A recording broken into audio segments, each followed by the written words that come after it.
It's Saturday night. That means it's time for the Don Tony Show. The wait all week long is finally over. Get Don Tony's perspective on current affairs in the world of pro wrestling and much more.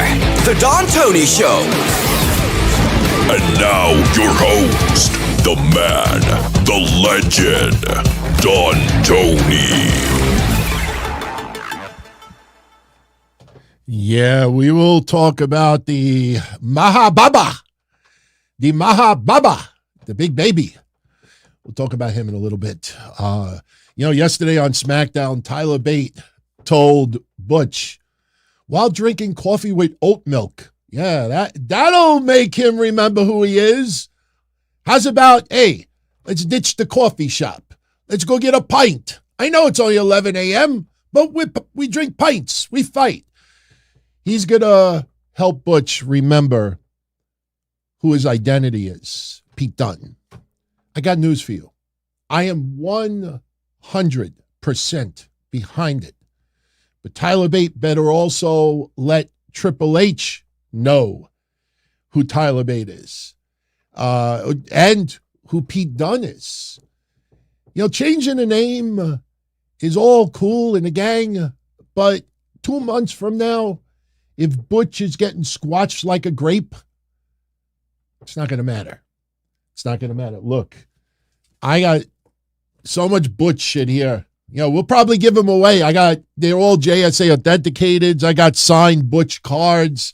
Maybe one day they'll be a collectible. Maybe one day Butch will go to, not main event status, but maybe Intercontinental United States Championship. Why not? I'm for it.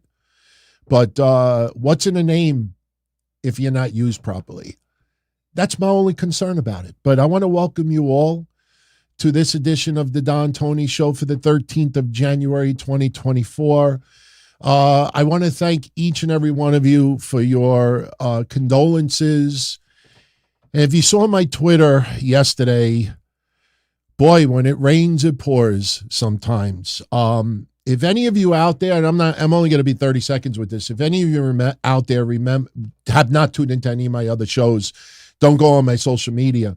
You might remember last Saturday, towards the end of the Don Tony Show, my wife stormed in the room. We got to pick up Chelsea from the groomers. We got to pick up my dog from the groomers.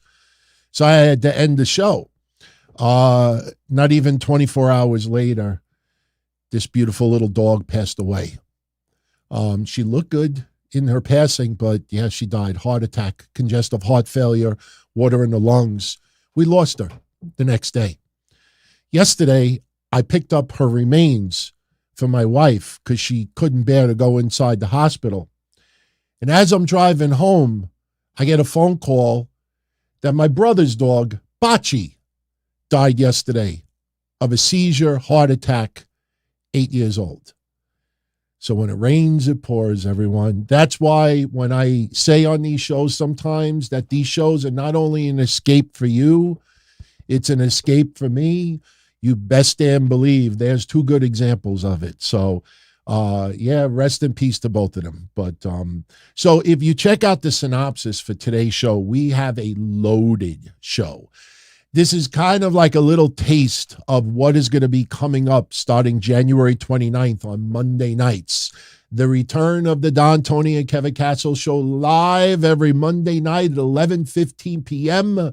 The Discord channel is upgraded, and I posted the link a few days ago for our Patreon family, who most of them are already a member, and for our channel members, it is now live for everyone.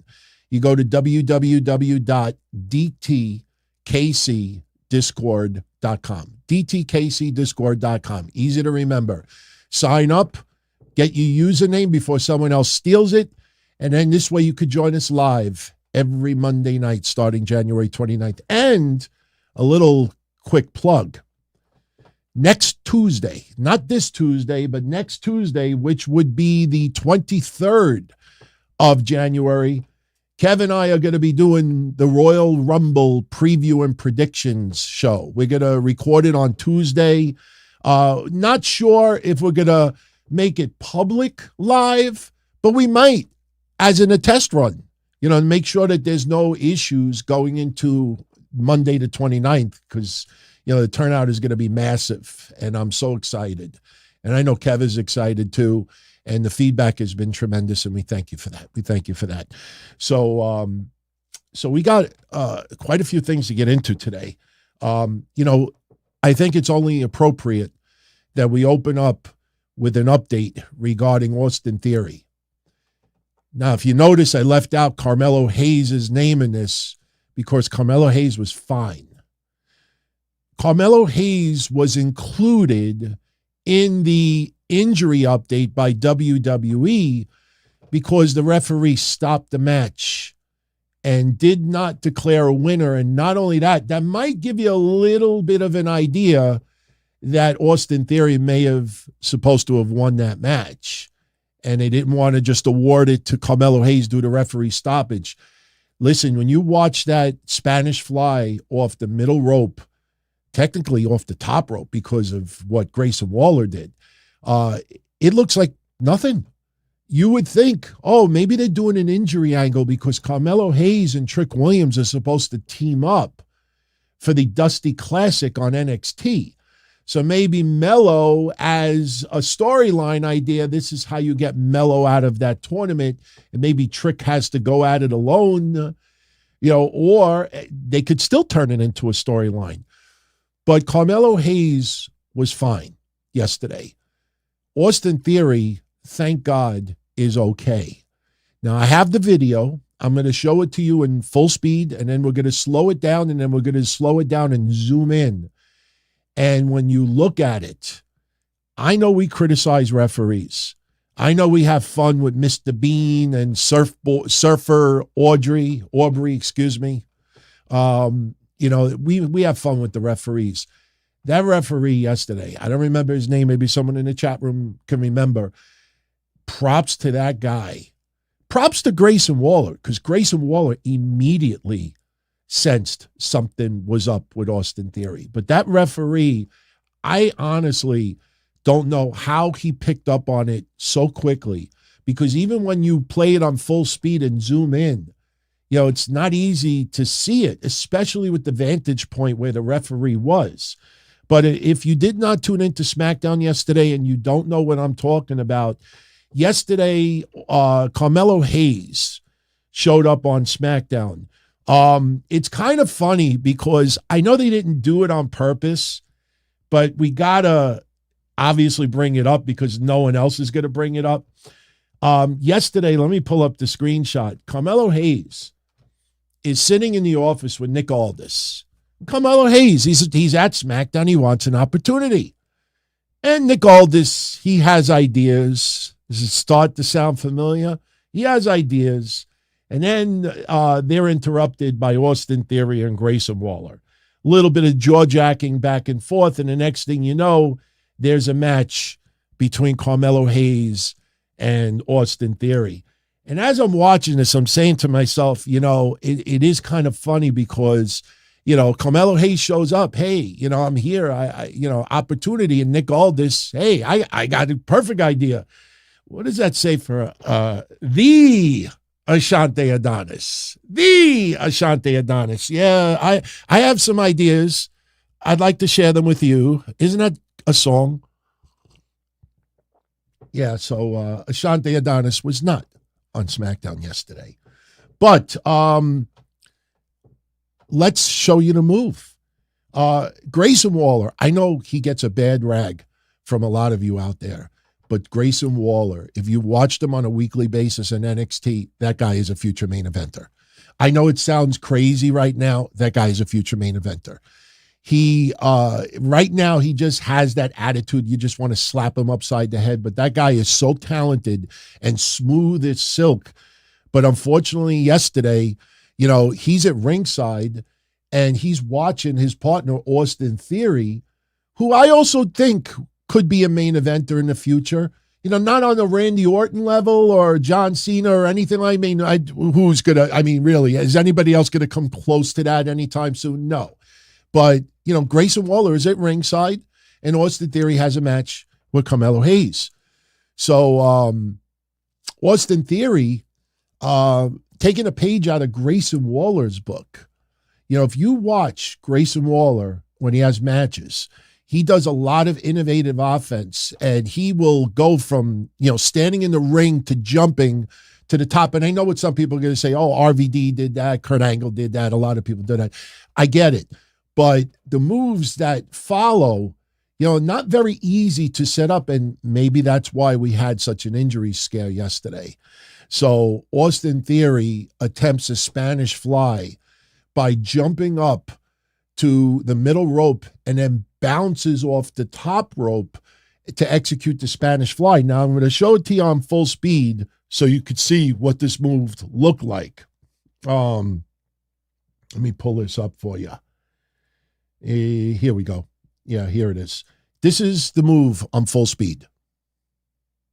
And again, it's tough. Hang on. I have to rewind it. I watched it like 10 times. All right, here's the move on full speed. Take a look at this. As Theory looked for the Spanish fly of sorts. He actually jumped to the top rope, sat his ass on the turnbuckle. Let me show it one more time. Again, it's tough to. Let's go back. Here we go. Take a look at this. As Theory looked for the Spanish fly. Now you see that move. Doesn't look like anything happened, but that fucking referee immediately. Now there's something I do want to show you. Carmelo Hayes, and anybody that knows a little bit about behind the scenes with wrestling, after moves are executed, the way a referee will communicate with a wrestler or a manager, if they're okay, is with the squeeze of a hand.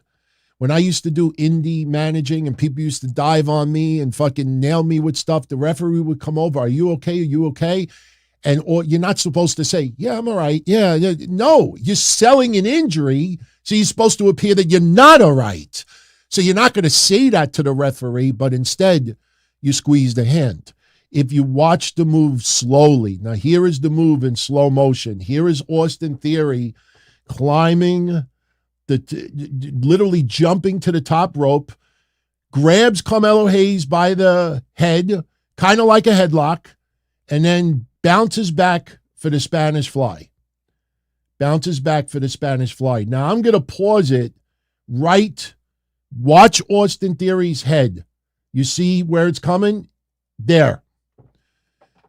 That Grayson Waller wasn't going, holy shit, because of him landing on his head. At that moment, he already had the reaction because the move was awesome. Great, you know, Austin Theory, Grayson Waller's rubbing off on Austin Theory a little bit with that offense.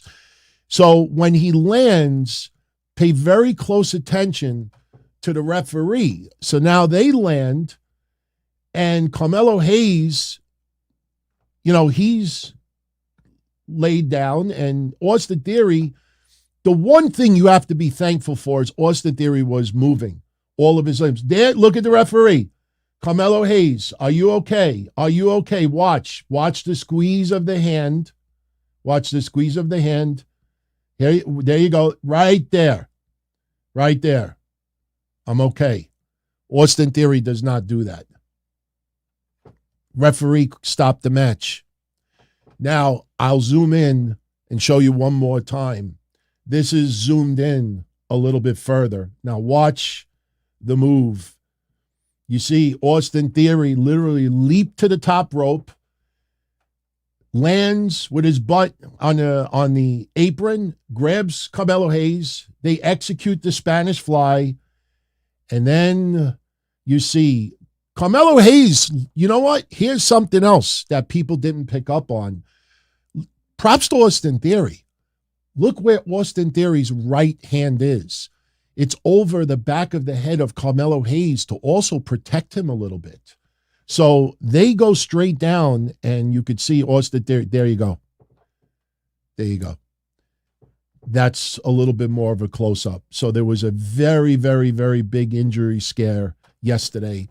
You know, you thought the worst, but the one consolation was that Austin Theory was moving his limbs, his arms, his legs, his hands. So, you know, WWE went on social media right after SmackDown yesterday and posted the following update.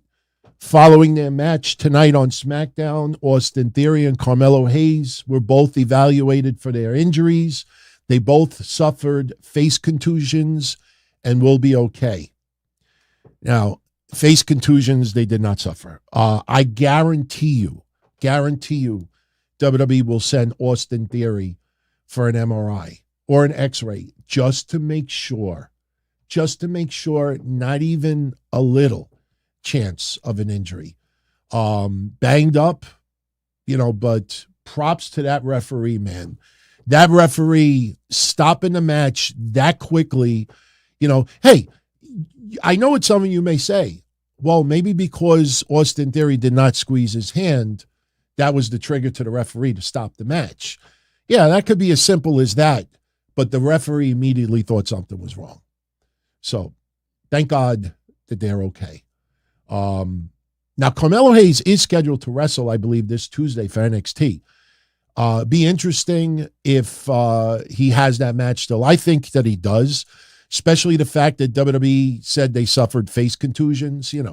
When Melo shows up and his face is as pretty as ever, you realize Melo was fine. But they just wanted to, because people were so concerned for both guys, WWE said, they both got face contusions. They're okay. Now, another injury report that we have to get into, we don't know the extent of the injury as of yet. But yesterday in Dade City, Florida, NXT had a house show. And some of the results, I'll give you the results and I'll tell you the injury. Axiom and Nathan Frazier over Idris Inofi and Malik Blade.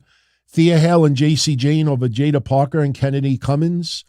Trey Bearhill over Lexis King. Interesting. Gallus over Tyson DuPont and Tyreek Igwe. I think that's how you say it. Joe Gacy over Javier Bernal.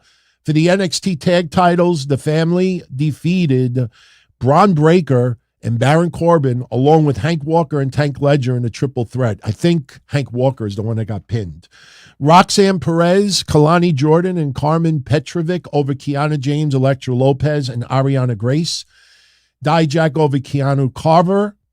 For the NXT North American Championship, Oba Fenmi successfully retains his championship over Brooks Jensen. And the main event, that's where the injury happened. It was Lyra Valkyria retaining the NXT Women's Championship over Cora Jade. And Cora Jade just came back from injury. Right at the end of the match, Cora Jade appears to have suffered a knee injury. She was on the mat for an extended period of time. And the interesting thing about it was reports that were coming out was that she faked an injury a little bit earlier in the match, but this appears to be legit. She had to be helped with the assistance of trainers. And all I could say is I hope she's okay, because that is someone that I honestly think was primed to be in this year's Royal Rumble. Of course, she's not going to win, come close, but it would have been nice to see her make an appearance in the Royal Rumble. And she's definitely one of the future big stars in the WWE, so we wish Cora Jade the best. And, as soon as I get another update, I'll let you know. Now, before we talk a little bit more about SmackDown, we got ratings for the week. How did TNA do? The first week of 2024 under the TNA banner. How did they do? I will tell you. I will also do something that I kind of feel bad doing because I like the guy, but, we have to call things out when we see them. And I bet you it quietly gets changed quickly. But I'm starting to notice a couple little things about media and those who are favoring AEW. That sometimes they'll kind of like not update things. Remember with ticket sales turned into tickets distributed. It's kind of like back in the day when we used to have ratings 2.5, 3.1, 6.4. And then when Impact started really shitting on the numbers to make it seem bigger, it went from ratings to views. That's what people do.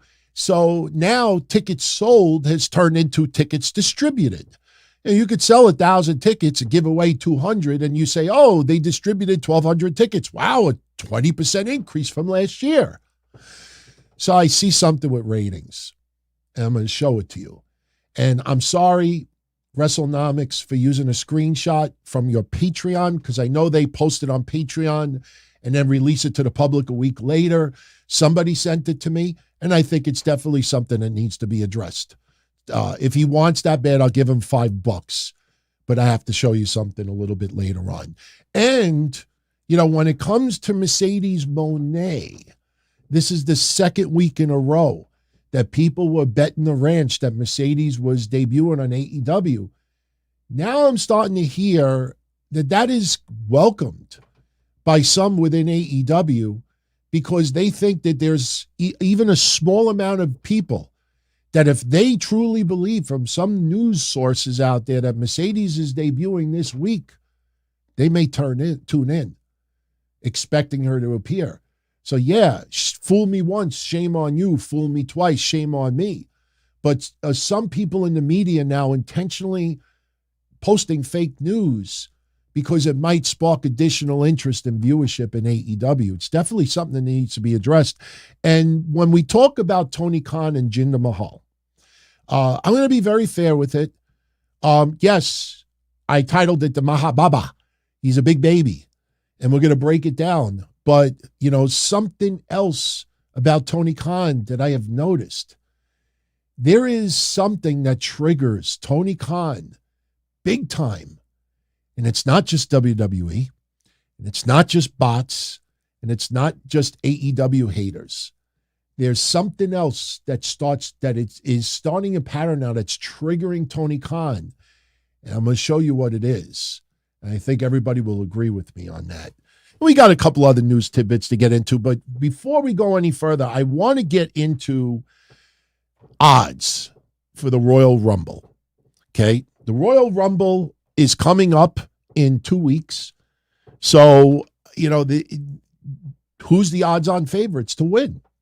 Now, there's not many gambling websites that you could go to, but there are a few. And you could bet some serious cash. So even though a betting site might not be something that you're familiar with, or maybe the name is not on your radar, when you realize the amount of money that you can bet on that website, it gets serious pretty quick. So I wanted to share with you the current odds for who's going to win at the Royal Rumble.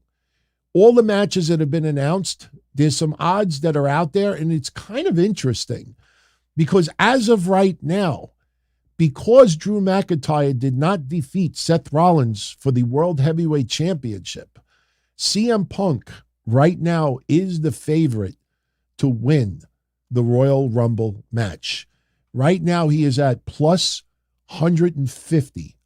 So you bet 150 to get back. No, you bet 100 to get 100. No, that has to be bet 150 to get 100 because, yeah, that's no. You bet 100 to get back 150. That's what it is. Yes, that's what it is. Sorry. Cody Rhodes is at plus 400. So you think about that.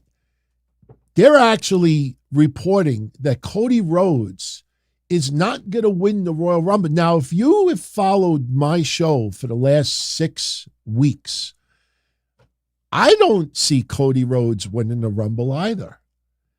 I think Cody Rhodes could win the Chamber. I think Cody Rhodes could be granted a title match to Roman Reigns at Mania. He doesn't necessarily have to win the Rumble, although as we get closer, Cody winning for a second year in a row, I kind of feel it. Now, I'm not doing predictions today. Kevin and I will be doing predictions a week from this Tuesday. But very, very interesting that CM Punk is ahead of Cody Rhodes. If anything, I would have them neck and neck because let this sink in. Do you think Cody Rhodes would win Elimination Chamber? Yeah, it's a possibility. Do you think CM Punk would win an Elimination Chamber? Probably not.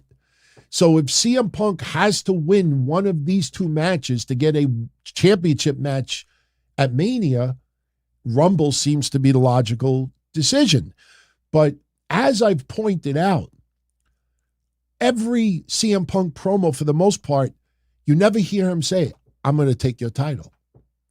All he keeps saying is, I'm going to main event WrestleMania, and he wants to face Seth Rollins. He wants a main event WrestleMania, wants a main event WrestleMania. Now, yes, you usually main event with a title on the line, but you don't hear CM Punk specifically saying to Seth Rollins, I'm going to take your title. Now, indirectly, you could assume it, but I find it very interesting that literally the first words, you would think, now CM Punk, I'm not telling him what to say, but you would think, I'm going to take away from you, the thing that matters most to you. No, I'm not talking about your wife or your kid. I'm talking about that World Heavyweight Championship. I'm going to take what matters the most to you, that title. You don't hear that. You hear main event WrestleMania, main event WrestleMania, main event WrestleMania, main event WrestleMania.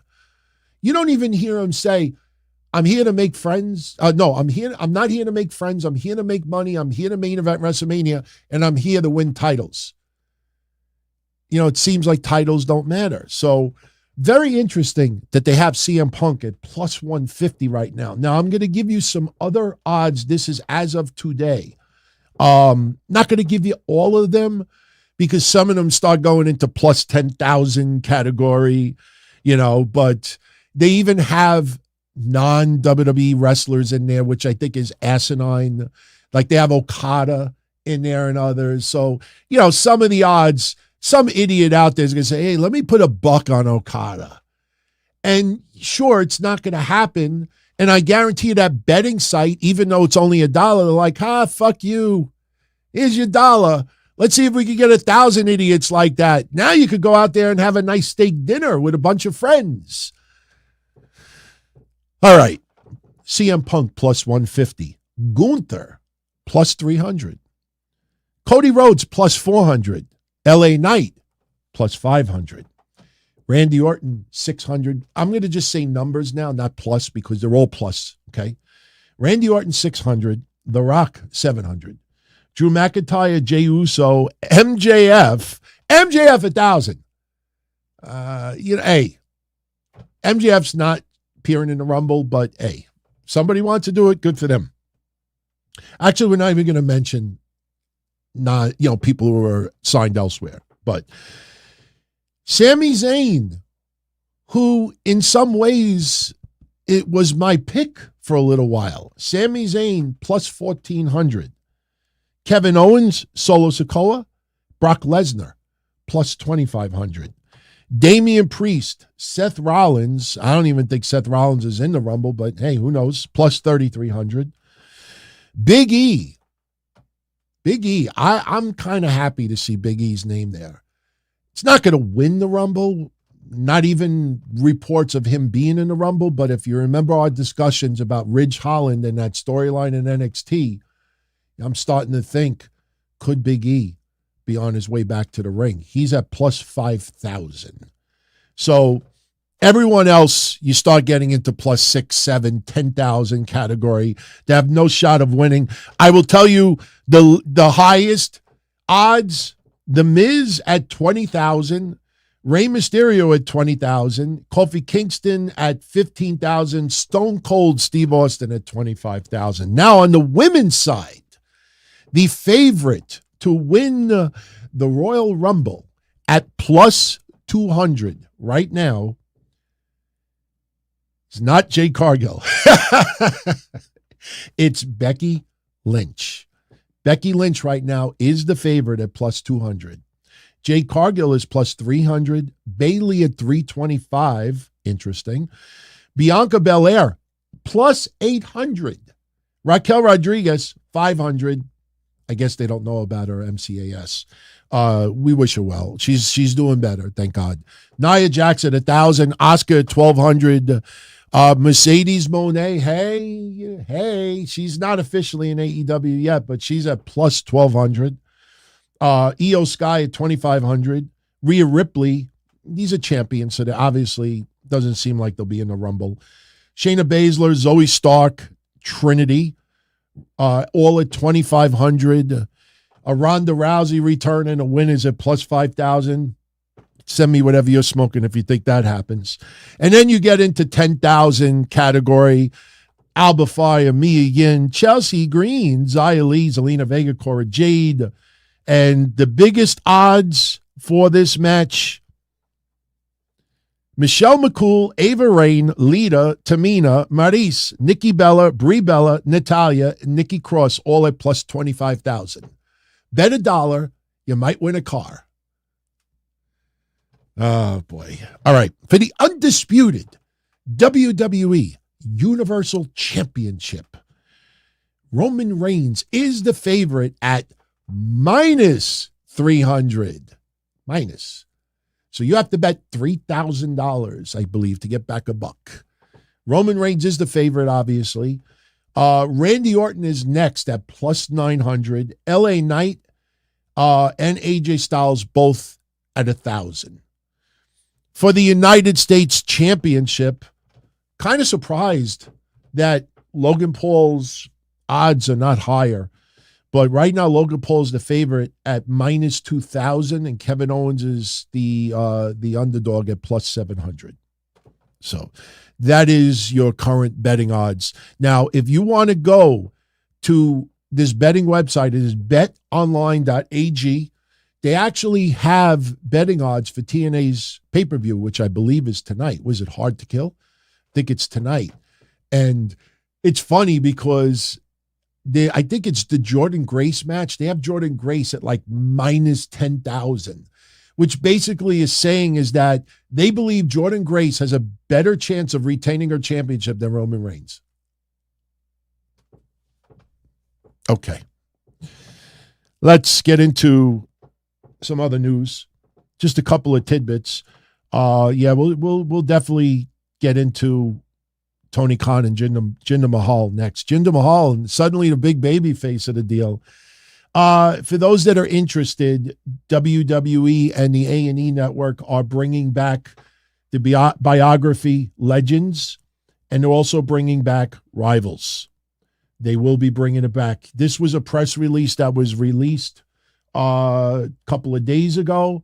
It's going to begin Sunday, February 25th. And some of the rivalries are interesting. They're going to cover Triple H and The Rock, Jake the Snake Roberts and the Macho Man. Hey, that's a good one. The Undertaker, Shawn Michaels, John Cena, Randy Orton, the Dudleys, the Hardys, and Edge and Christian. And they're going to cover The Miz, Daniel Bryan.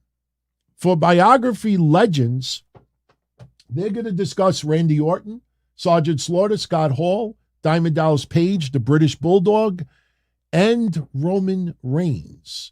And I guess with the Roman Reigns one, that'll probably happen very, very close to WrestleMania. So that is coming up. Also for Vice.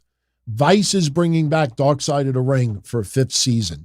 Now, I will tell you that reports going around with some names being thrown around, that's just speculation. There has been no announcement as far as any names, that are going to be on season 5. I mean, look, by process of elimination and some of the darkest, days of wrestling, you could probably get a good idea as who could be on the next season. But so for all of you that do like Dark Side of the Ring, definitely look out for that. Now, I told you earlier that the return of the Don, Tony, and Kevin Castle shows happen in January 29th. Later today, I'm going to be posting a poll on a community section on YouTube for everybody to vote what day you want the sit-down that we normally do Sunday nights, what day you want that to air. There's going to be a couple of choices to choose from. Maybe we stay on Sunday nights. Some of you may want it broken up. Since we do the big show Monday and Patreon on Tuesday, maybe you want it on Thursday or Friday. I don't know. I'm going to let everybody vote. If you all vote that it stays in the time slot it's in, that's fine. You want it on a Saturday instead, that's fine. But a lot of what I discuss usually on Saturdays will now be discussed on Mondays with Kev. Those shows on Mondays are going to be loaded. But I am working on an idea for another show I want to do. I don't think it'll be weekly. I think it might be bi-weekly or bi-monthly, I guess you would call it. I want to see if anybody could figure out the title of this show that I'm thinking of. And I guarantee you, I searched YouTube, I searched Spotify, I searched Twitter. No one is doing a show like this in the wrestling world. I'm going to give you 3 pictures on your screen right now. If you could figure out these pictures, you could figure out the title of the show. This title is not official, but I'm thinking of it in my head. And with a little bit of splicing and AI and using a legendary wrestler who is no longer with us that's been tributed for the last couple of years quite a bit, I think I know what you think you know who I'm talking about, if you will. But here's the pictures in order. This may be the title of the show. And if you can figure out the title, then you know what this show would be about. We have this photo. We have this photo. I wonder if anybody knows who those 3 are and why that photo is there. And we got this photo. So I want to know what you all think of it. Should I just say it? I want to do a concept, a little spoof on Dusty Rhodes. Wrestling drama queens and pork and beans. You know how Dusty always said, I wined and dined with king and queens, and I also ate in alleys on pork and beans. I want to do a show about wrestling drama queens and pork and beans. Kind of like a satire. Hey, listen, if we AI Dusty Rhodes' voice, somebody sent me a little sample of it, and you hear Dusty saying, wrestling drama queens and pork and beans. So it's all about drama. It's all about drama. People sending death threats to Ryan Satin. You know, Jinder Mahal and Tony Khan. You know, this podcaster and this podcaster. Vince, anybody. It's going to be nothing about talking about these drama queens and sharing some combo. So it's not going to, listen, I promise you this. I promise you this. You look at the synopsis for today's show. Tony Khan is 2 sentences of the whole show. Have you noticed, especially Hall of Famers that podcast for a living, they put 9,500 clips out every week about Tony Khan, Tony Khan, Tony Khan, Tony Khan, Tony Khan. I mean, they're making a livelihood on this guy. And you know what? Props to some of them who tell you to your face, look, I want this guy to fuck up. Gives me material. I only talk about it once, and we're going to talk about it now. Let's talk about who I prefer to call the Mahababa. You know, Jinder Mahal is what, the Maharaja? Well, he is the Mahababa, a big baby. Tony Khan is at it again. And I'm going to go a little out of place here because I want to set the tone. Tony Khan is triggered by certain people within WWE. Interesting that he would call out John Cena. I get it with The Undertaker because The Undertaker is a legendary character and beloved in pro wrestling. But outside of wrestling, he's Mark Calloway. Some people think hardcore Republican, into guns and this and that, and people, you know, use that as a reason to dislike him. I don't know what Tony Khan's political views are. I don't care. I don't care about Undertaker's political views, but you know, John Cena, though, it's a little different because John Cena does a show on the Turner Networks, in the Warner Brothers Discovery Networks. John Cena is not bashed. He supported WWE, hardcore support for WWE. So I was a little surprised when Tony Khan threw the shade at John Cena. But something that I've noticed now, which is a pattern, and it's an obvious pattern, and this is why you see a lot of journalists and a lot of podcasters, when they watch Dynamite or Rampage or Collision, you know, they can't just say, wow, that was a great match. No, they'll just put in capital letters, fucking amazing cinema. This is how you do it. Do you regret the Continental Classic has concluded? What do you say now? For all of it, like, they got to rub it in your face. And it's not because it's I told you so. It's not that.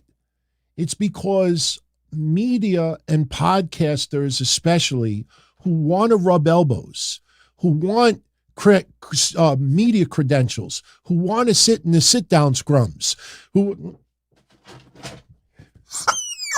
I realize I'm starting to look like a chicken doing this. But no, these medias have realized if you want to be part of Media Scrum, if you want to get backstage, if you want to do interviews, if you want to feel like that you're, tweeting and talking with kings and queens, you're not dining with them, but they have to go over the top with AEW. And God help you if you're in the media world and you really show support for WWE, especially if you've been in a media scrum, especially if you have publicly showed a lot of support for AEW. I'm noticing a pattern. Bots, AEW haters, of course, that gets Tony Khan angry. But I think what gets Tony Khan angrier than anybody else is media showing support for WWE, especially that media that have been in Tony Khan's media scrums. And I'll show you why. Let's flash back to this gem.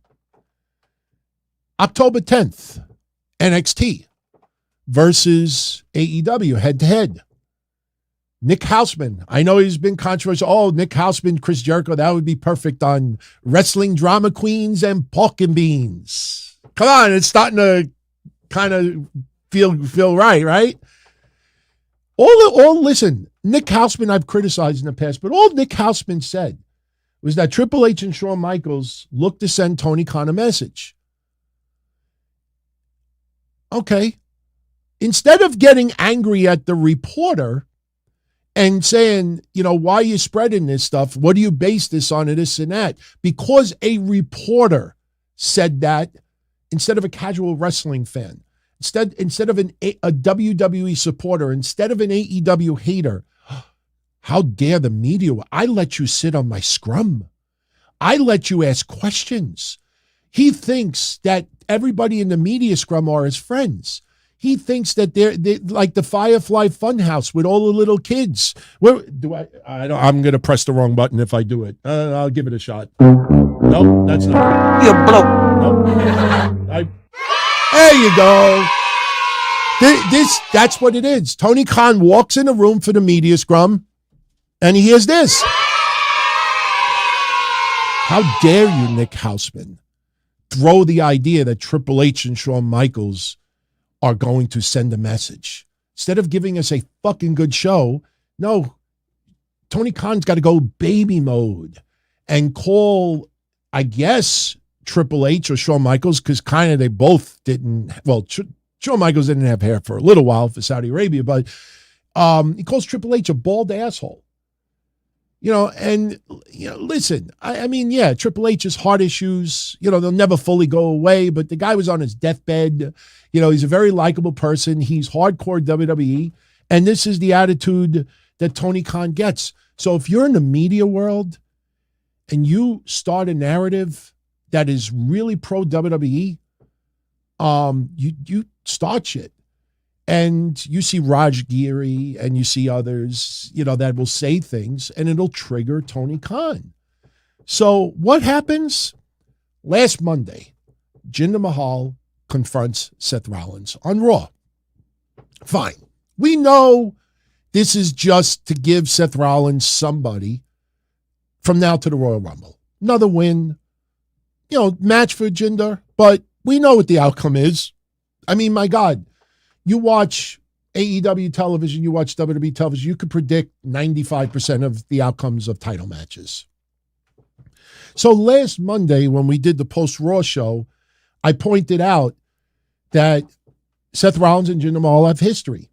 They were in the Gold Rush tournament finals, and we even joked about Seth Rollins, posing as if he's Kevin Dunn. Look at his teeth. Remember this past Monday? So a lot of places were talking about, hey, Jinder and Seth Rollins have history. So Raj Giri post this. These guys do have history. Seth Rollins defeated Jinder Mahal in the tournament final, blah, blah, blah, blah, blah. Okay? All right. He did it on Twitter instead of doing it on a podcast. So, what happens? The WWE USA Network Twitter account has a little fun with it.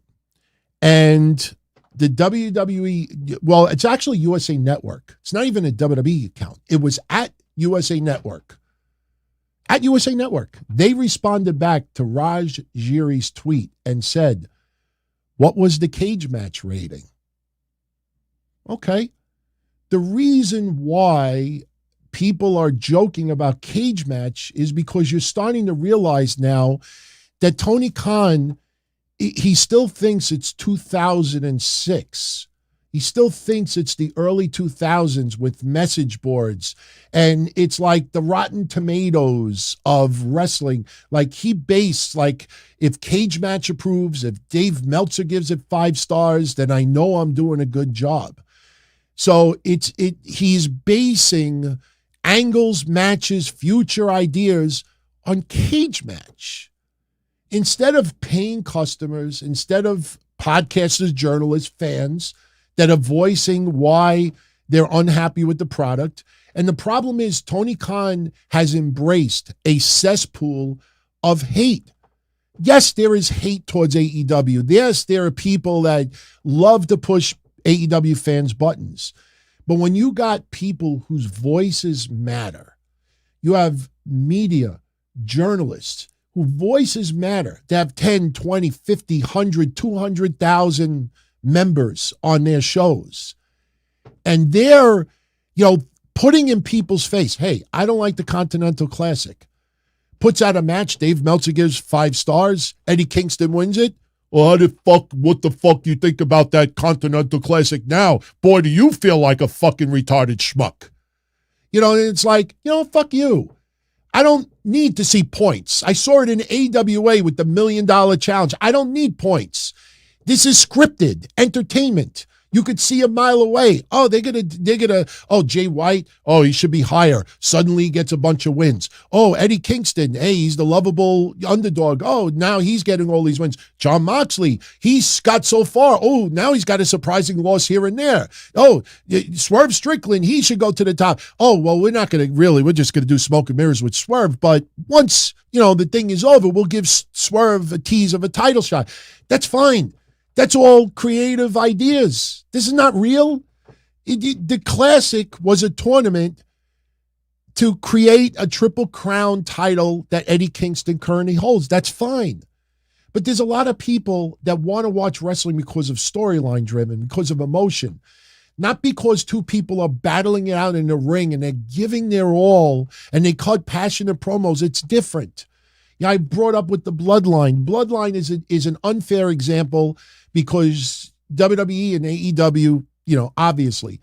But the thing is, most of our memorable moments in the Bloodline have nothing to do with a wrestling match. So for some people, it isn't about Japanese wrestlers. It isn't about 4 or 5-star matches. It isn't about tournaments and points and trophies and titles and this and that. To me, when there's 100 titles in a company, that's your way pretty much of saying this person is not going to be as over unless they have a title. So we got to create a title for the person because that person wrestling in a regular match, oh, that's not good enough. We have to have a title involved. Now it feels more important. And sooner or later, it comes to roost. And when we talked about the ratings last week, nobody's talking about what we talked about. And I'm going to show you something in a few moments. It's a little subtle thing, but to me, it kind of hides some of the issues going on. AEW's rating went down Wednesday, but their 18-49 demo was up 10%. So you're telling me that if Impact Wrestling still only draws 90,000 viewers, but instead of 7,000, now 20,000 of those 90,000 viewers are 18-49. You're going to tell me that they had a 30% increase in viewership? That's ridiculous. It's stupid. It's insane. I read reports that AEW's rating went up 10% this week. And I'm like, yeah, and 18 to 49, but 10%, 18 to 49s watched it more this week, and 15% of a different demo turned it off. I mean, if you have an arena with 15,000 seats, I'd rather have 10,000 seats filled and it be a mixed bag of all different ages, shapes, and sizes than to have only 5,000 seats filled and say, oh, well, they were 18 to 49. And I know what some of you are going to say. Well, arenas, it's not about age demographic. I get it. But if only 18 to 49 is all you care about on your TV shows, do you think somebody in their 50s is going to say, you know what, let me drop $50 on AEW? If they're not watching the weekly TV show, why are you going to order the pay-per-view? If you're not following it on a regular basis, why are you going to go to a house show? The people that watch, I don't know anybody. I've been a wrestling fan since 79, and I've been doing this since 97. I honestly don't know anybody that did not watch a wrestling company on a regular basis, but ordered the pay-per-views and ordered the house shows and went to the events. You know, I don't go to baseball games anymore because I don't really watch baseball. I mean, it's like me not watching baseball, but I go season tickets. Does that make sense? So USA Network takes a shot at Tony Khan indirectly by saying, what was the cage match rating? Yeah, because a lot of people think it's ridiculous that a billionaire with this giant company puts that much weight on cage match. I'm sure cage match, has that warm, special feeling inside, but cage match went to Raj Giri and said, what was the cage match rating? Oh, that set Tony Khan off. So Tony Khan writes this: a double standard. Hook, 28-1 career record, which actually is wrong. It's like 45-1. But anyway, 28-1 career record on a winning streak, calls out the champ. A logical challenge sparks the outrage. By the way, I haven't seen any outrage before this tweet about Hook taking on Samoa Joe next week. But anyway, he then says Jinder has lost every single match he's been in for the past year. Immediately gets a title shot. Where is the rage? Hashtag AEW Dynamite tomorrow on TBS. First of all, Jinder Mahal's only had 4 matches in the last year. Jinder Mahal is 1-3 in the last year in matches. Jinder Mahal, whether you like him or not, is a former world champion. Jinder Mahal's been in wrestling for a very, very long time. Jinder Mahal is an ambassador for WWE. Jinder Mahal, people used to love him in 3MB. Whatever. But the thing is, to turn around, it's, first of all, let me make this clear. That's unfair to Hook. Jinder Mahal had a funny response to it. Jinder Mahal responds back and says, who the fuck is Hook? Oh, by the way, watch Monday Night Raw on at USA Network, Monday, 8 p.m. Eastern. So Jinder Mahal, taking a shot. Now, Tony Khan, very, very unfair to Hook to drag him into this. But when I saw Tony Khan's tweet bringing up Jinder Mahal losing every match over the last year and gets a title shot, I fucking blew my mind that I didn't see this plastered everywhere. I brought it up on Patreon. I'm going to bring it up here. I'm still blown away that nobody, for the most part, is bringing this up. Am I, remembering history wrong? But does this picture kind of ring a bell to people? Does anybody recognize this picture? For those on audio only, I'm showing a picture from 2019 AEW Dynamite. On one side of the ring, it is Chris Jericho and Jake Hager. On the opposite side of the ring, it is Luchasaurus and Jungle Boy. Does anybody remember December of 2019, what that was all about? What that was all about was controversy. And we talked about it. Controversy. Tony Khan was so obsessed about rankings. Do you remember when they had Jay Lethal ranked number 3 and he lost almost every match and the only people he beat was Tom Thumb and Dick Van, don't call me a dyke. You know, like he was still ranked 3. And the weird thing is we found a picture of Jay Lethal going like this. And we're like, oh, this is perfect. But what was the controversy with that? Jungle Boy in 2019 was 0-7 or 0-9. No, he was 0-9 in his AEW career. 0-9. And got a title shot, a match against Chris Jericho. And people were like, why is he getting a title match? Why is he getting a match at all? He's got an 0-9 record. Look at the rankings. That's bullshit, bullshit, bullshit, bullshit. That's what was floating around. And I'm saying to myself, you fucking hypocrite. In 2019, to give Jack Perry a rub, you gave him a match with Jericho, which I defended. I defended the match because rankings are stupid. Because if you have somebody lose all the time and the fans are really getting behind that person, and the next thing you know, fuck, he's 5-41. How are we going to get his record so he can, there's no more elevation. There's no more AEW Dark. You can't suddenly pad someone by giving him 2-3 wins a week. Have him face Michael Nakazawa, pins him in 2 seconds. Michael Nakazawa, I demand rematch now. Pins him again. Michael Nakazawa, that was unfair. I wasn't ready. My panties were stuck in my asshole. Ring the bell. I want not the match. And he pins Michael Nakazawa for the 3rd time. And suddenly he's got 3 wins under his belt. You know, I hated the rankings. You could feel when someone deserves a shot. Swerve would not be a number 1 contender right now if you went strictly on rankings or win-loss records. So I defended it. But I'm like, this fucking hypocrite is going after Jinder Mahal, who has had arguably borderline Hall of Fame career for WWE standards, you know, a good career, and Jack Perry. Now, if anybody's going to say to me, well, DT, Jack Perry was new in AEW in 2019. Well, you need to do a little research because Jack Perry broke into wrestling in 2015. And Jack Perry wrestled for 4 years before he got his break in AEW. So just because he was new to AEW in 2019 doesn't mean that he was a brand new professional wrestler with no background. Hook, it's a little bit different. So this is what Tony Khan does. But he's not finished. He's not finished. Tony Khan proceeds to add another tweet. A moral victory for USA is one more win than their world title challenger, Jinder Mahal, in the past 364 days, because it's been literally a full year since he won a match. You really put AEW in our place by getting Jinder Mahal a big match on a TV show.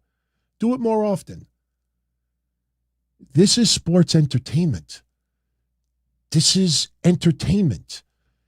When Tony Khan was interviewed by that schmuck last week who gave no follow-up questions because he wants a return interview, and Tony Khan says about WWE negotiating TV deals, it's like sports. It's like an athlete. It's like a free agent. He's negotiating and trying to work out a deal. Now you start to see, and I brought this up earlier this week too, now you're starting to see how Tony Khan and the media and Cage Match and Meltzer and the elite media, it all makes sense now. Because it's about stats, it's about numbers, it's about, sports and free agency. Tony Khan thinks that AEW signing a new deal is like a basketball team signing a player or the Dodgers signing that Yamamoto guy. Why do you think every elite media outlet that reported in May of last year, June, July, August, September, October, November, December, that we're 8 months since then, AEW announcement coming next week. Warner Brothers Discovery signs AEW for what was the controversy? Is it 1.4 billion or is it 1.5 billion for 5 years? Whatever happened with that? Where did they get that all from? Do you notice how even Warner Brothers Discovery never shot it down? You ever notice how Tony Khan never shot it down? They just let it sit and simmer because it gave this aura that AEW was much more valuable than what was being perceived. Now, keep in mind, at that time, CM Punk with Collision. So, there was reasons why people started to actually buy this stuff.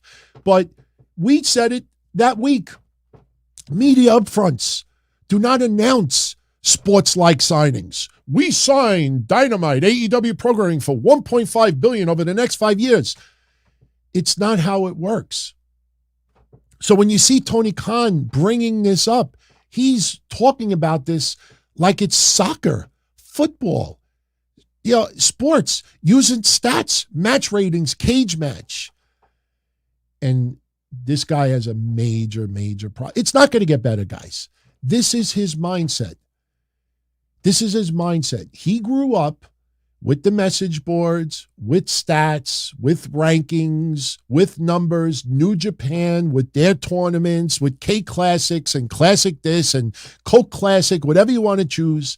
And this is what he loved about pro wrestling. It's his company. He could do whatever he wants with it. He's paying the wrestlers very, very well. If that's what he wants to do, he's going to do. But I'm sorry to say this, but I'm going to say it. He could have a death in the family. He could meet a girlfriend. He could meet a boyfriend. He could have a health scare. That's not going to rock his core mentality of what he has loved for 20 years about pro wrestling. He despises WWE. Ring of Honor fans, you remember the old DTKC commercials with Ring of Honor cronies? Fuck you. You remember those. You remember the TNA ones? TNA fans, beep yourselves. It wasn't that we meant it, but that's how wacky it was. The hate for WWE was rabid. And this is what he grew up on. It's my money. I'll do what I want with it. This is not going to change. It is only going to get worse. And the more that he compares it to sports and numbers, look, Warner Brothers Discovery posted a press release earlier this week, and there's like 3 or 4 sentences touting AEW's viewership. They didn't get, they wrote 4 million fans tune into AEW every week. I watch all 3 shows. I know I might be the size of 3 people. I'm fat, I admit it. But am I counted as 3 fans? Yes, I am. They add the total viewers for all 3 shows and say 4 million. Yeah, that's how they do it in the media world. That's how they do it. When a baseball team draws 3 million fans for the year, they'll say, we drew 3 million fans for the year. Yes, 3 million fans watched the Yankees. Doesn't mean that 3 million different people watch the Yankees. But when you see it on TV, it comes across that 4 million different people didn't watch wrestling. It doesn't matter. It doesn't matter. If you go through the turnstile and you click it 3 times for whatever reason you want to do it, if you're really, really fat and you have to buy 2 seats on a plane, and the plane sells out, they're not going to say, well, we had 200 seats and 199 people showed up. No, you sold all 200 seats. So that's how they tout this. But the thing is, if you're going to add all of the shows together and then throw a house show up there, there's only so many Stings that are going to retire in 2024. There's only so many more titles that you can create. There's only so many more tournaments that you could do. And this aura about Tony Khan, it's just going to get worse. It's going to get worse because this is his mindset. And I'll lead or segue to this announcement. I don't know if any of you have heard about this. It's all over the business world. It's funny. If you go on Yahoo or the financial world or college websites, they'll all report that this gentleman, KOSHA IRBY, has been brought in by AEW to become the COO of the company. All right, he's got a pretty nice resume. But if you look at every non-wrestling website, they just report AEW has signed KOSHA IRBY. If you go to wrestling sites, Dave Meltzer breaks. No, he didn't. He read it off of another site. KOSHA IRBY has worked in sports since 2000, I think in 2001. He has joined AEW as the COO. He answers to Tony Khan. Little background about this guy. He was the WWE. He worked as the regional director of live events from 2011 to 2018. After he left WWE in 2018, he worked for Clemson, the college, Clemson University. Then he became the chief marketing officer for the Professional Bull Riders. That is actually an organization. I know a lot of wrestling sites said, oh, he was the marketing officer for bull riding. No, it's an actual organization. Then he became the president for the Memphis Express, which I believe is a soccer club. So he has a very, very strong resume. And little picture that I found, he's an Austin Aries fan. Everywhere I look, outside of wrestling, everywhere I look, nothing but praise for this guy. This guy praised the Endeavor WWE merger. This is not your typical Tony Khan guy. Very, very surprised that AEW brought him in. You know, we all say this at some point, and I know you're going to agree with this. At some point, when you hear about this person leaving and Mega stepping down or leaving and QT Marshall leaving and this person leaves and David Koresh leaves or whatever the fuck names they are, you say to yourself, you know, maybe Tony is finally starting to figure it out. Maybe Tony just needs more years and experience to finally start it. No. He is a 40-something-year-old rich baby who grew up in an era of wrestling, and this is his mindset. Me, I loved ECW. I loved psychology in wrestling. That's never going to change. That doesn't mean I can't enjoy a technical wrestling gem. That doesn't mean I won't enjoy a Japanese match or this and that. But for me, I know what my core is. My background kind of reflects my fandomhood of wrestling. That's never going to change. I'll be 50, 60, 80 years old. So the idea that, oh, well, maybe Tony Khan is finally starting to get it. No, because you realize how much money that he has lost. You take in $150 million or $100 million, whatever it is. How much did you give out? You'll never know that answer. It's not a publicly traded company. Anybody in the media world that tries to tell you is a liar. You can't turn around and examine every little piece of merchandise that somebody has bought, every little thing that they've spent online related to AEW, collectibles, shirts, photos, autograph photos, cards. What about the money made from Upper Deck, video games? Oh, it's rumored that they lost. You don't know. Anybody that gives you a number is just giving you a number, and it usually favors AEW. When you are a billionaire 10 times over, I've said this is why I feel AEW will never go out of business anytime soon, unless they have no TV and they get sued crazy, unless something terrible happens and they get into a major lawsuit and everybody's like, oh, I don't want nothing to do with this company, which I don't think is going to happen. But you could lose $100 million a year. And in 10 years from now, that's not even 10% of your worth. And he makes money from the Jaguars. He makes money from his Fulham's soccer club, whatever it is. He makes money in other ventures out there. You look at Tony Khan outside of wrestling, guy impresses the shit out of me. You never see him act like this when talking about football or soccer or the business world. It's almost like a split personality. But this guy being brought in is very, very interesting. He has to answer to Tony Khan.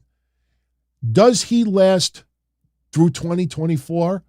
In my opinion, only if he conforms to what AEW is about.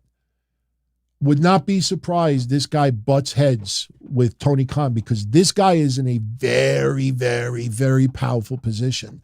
This is not a guy you would expect to sign with Tony Khan, and that's a compliment. That is a compliment. Very, very, very, very well respected, really, really smart, intelligent, good guy. I watched one of his keynote addresses that he was the speaker. Very, very smart man. Maybe he could get through to Tony Khan. But unfortunately, what you saw this past week, it's an obsession. It is an obsession, and it is a very, very thin skin.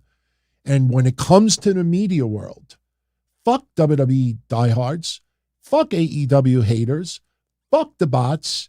If media, especially someone who's been invited to scrums, if they dare kind of take a little lighthearted poke at AEW or really put WWE in a good light, you're a traitor. You're a traitor. And that's what's happening right now. Now, if you are interested, I was looking at the current landscape of AEW's executive, their executives there. Now, I know Mega is taking some time away. I don't know if she's still the chief legal counsel. I think that she is. But as of right now, this is, as of, very recent, something you'll see a little bit of a pattern with. Now, I'm not going to get into every position, but the ones that I think matter. Do you remember when the Young Bucks, the EVP mention, was taken off their Twitter account, and all these wrestling news websites were talking about how they stepped down and they weren't an EVP anymore, and then it was a glitch? You ever have a glitch where your name is John on Twitter and somehow you log in and today it says your name is Jose? Or if your name is Mary and you just log in today and suddenly it says you're Mark. Like, how did Twitter accounts suddenly get glitched where a certain term just disappeared? They're just trolling the media. Darla says almost all Premier League fans hate their ownership. Yeah, I get that.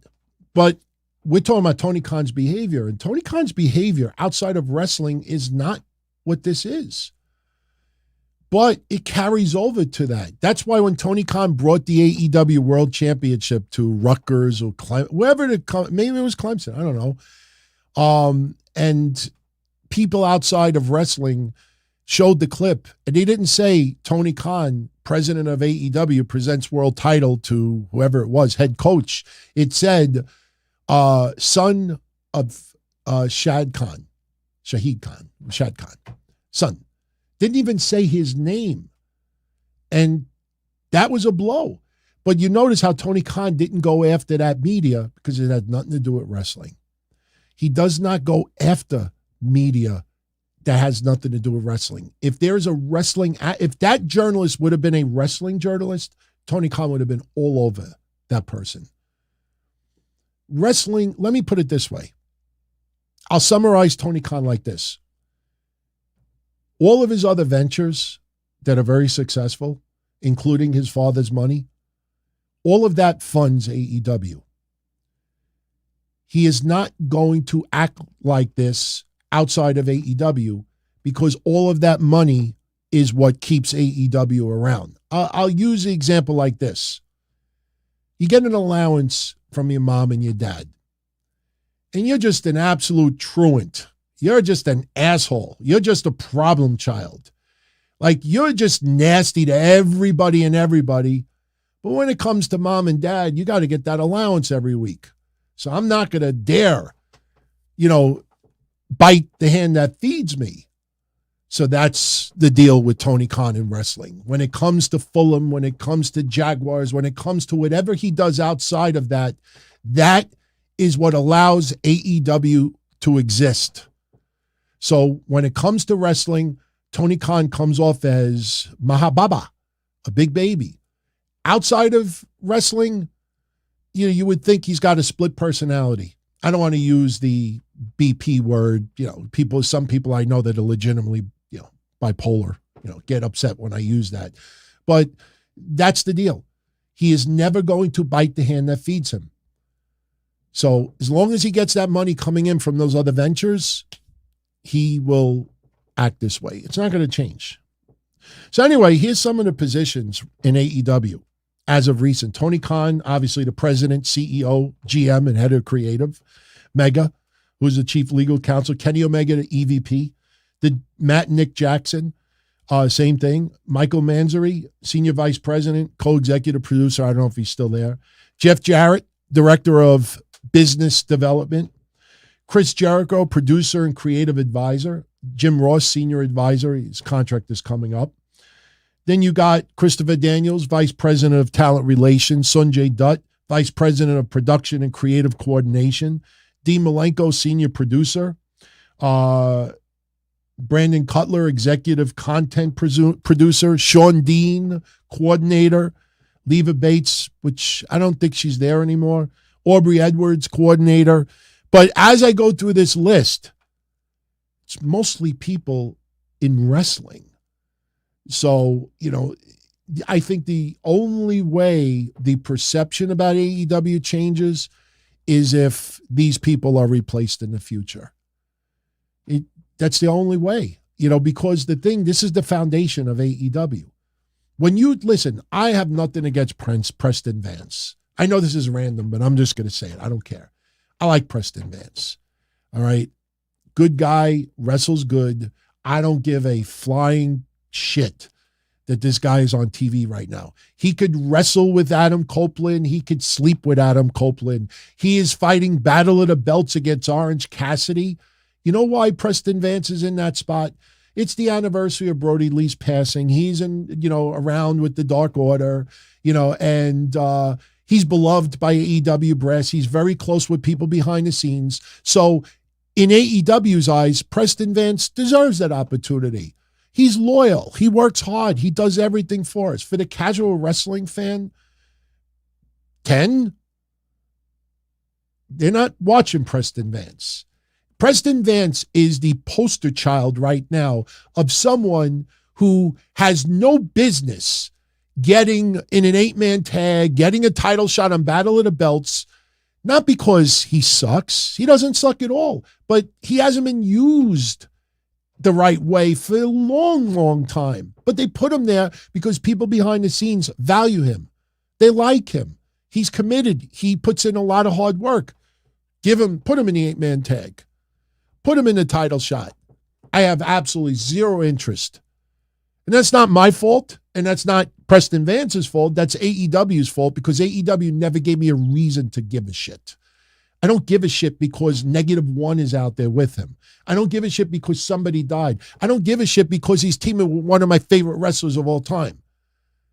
I don't need to see it. So let's see what happens.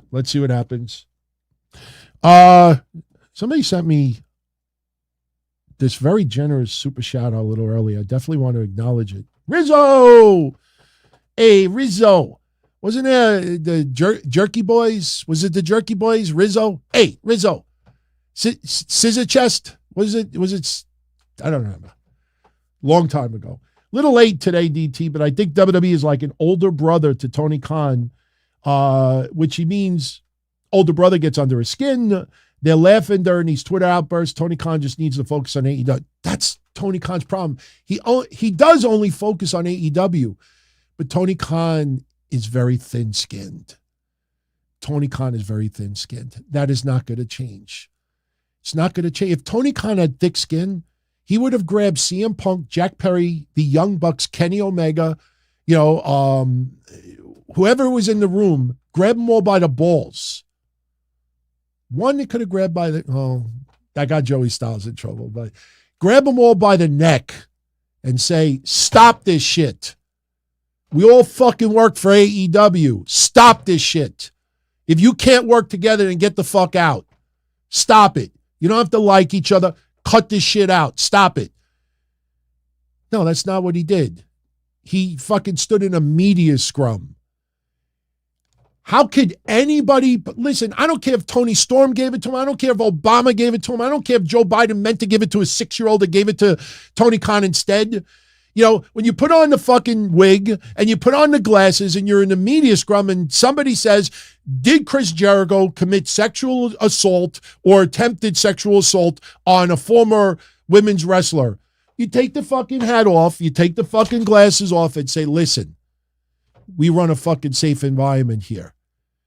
We don't tolerate that stuff. No, he leaves the glasses on. Hey, you know what? I got to go see my family later, send my condolences to my brother's dog. I'm going to show up like this. Hey, I'm sorry what happened with Bocce. I'm sorry. But Nick, not for nothing. Knock, knock. Who's there? You blew it. You blew it. You blew it. You screwed up. He died at 8. Yeah, I'm only kidding around. Yeah, I'm just trying to lighten up the mood. There's no defense for that. Zero. There's something wrong. And I want to like the guy. I root for AEW. There's a lot of good people that work there. There's friends of mine that work there. Not close friends, but some people work behind the scenes that never get any acknowledgement online. You don't take Tony Khan and spit on all of AEW because of him. But since he is the head of the ship, he's not only the head of the table, he is the table. It's some weird fetish. He is the table. He wants you to place the cups and the saucers on his body. He's not just the head of the table. He is the table. And if anybody out there threatens something, he's too thin-skinned. That is not going to change. If it didn't change at 15, if it didn't change at 25, who the fuck thinks it's going to change at 40? You know, we have the safest environment. Less than a year ago, I feared for my life. Some fucking rapper went on a podcast last week and said, yeah, there was blood everywhere. CM Punk, he beat the fuck out of someone. There was blood everywhere. And some Hawaiian guy broke it up, which might be Samoa Joe. You know, but no. And honestly, and this is my answer to that whole Chris Jericho thing with Kylie Ray. I don't think Chris Jericho attempted assault. I'm just giving my gut feeling. I opine here. If you look on my social media, my profile, it says opiner. That's what I've done since 1997. I opine. I give you my opinion. Take it, do what you want with it. Flush it if you want. I think Chris Jericho, just based on what I've seen in wrestling, in hotels, when people are on the road all day long, all week long, month long, people get lonely, people get horny. People drink, they have fun, they get along, they laugh. And for some reason, a lot of them think, hey, you know, why don't we just, you know, have some more fun upstairs? That's what I think happened. I think Chris Jericho made a move on her. And I think she was like, oh, gross. And I think that's where it left. That's where it ended. If Chris Jericho, see, the problem is, if Chris Jericho did not attempt assault, Tony Khan should have just said, far as I know, Chris Jericho did not attempt any assault on anybody. Period. That's, by the way, you see now, and I brought this up before, you see now how outside investigation has been replaced with disciplinary committee. If I'm this guy that he just signed, I'd fucking fold that disciplinary committee. Stop that shit. That's his scapegoat. There's always going to be a group of people that he could brush it off for because he doesn't have the balls to answer the question. If one of my biggest stars of my company, the biggest power of position, is accused of something and I know he didn't do it, or I believe that he didn't do it, I say he didn't do it. If you're wrong, then later you admit, I was wrong. I honestly thought he didn't do it. But instead, oh no, there's a disciplinary committee looking at that. Or I don't base internet rumors. The fuck you talking about? You're always out there basing shit on rumors. So, Rizzo, I agree with you on a lot of it, but the man's not going to change.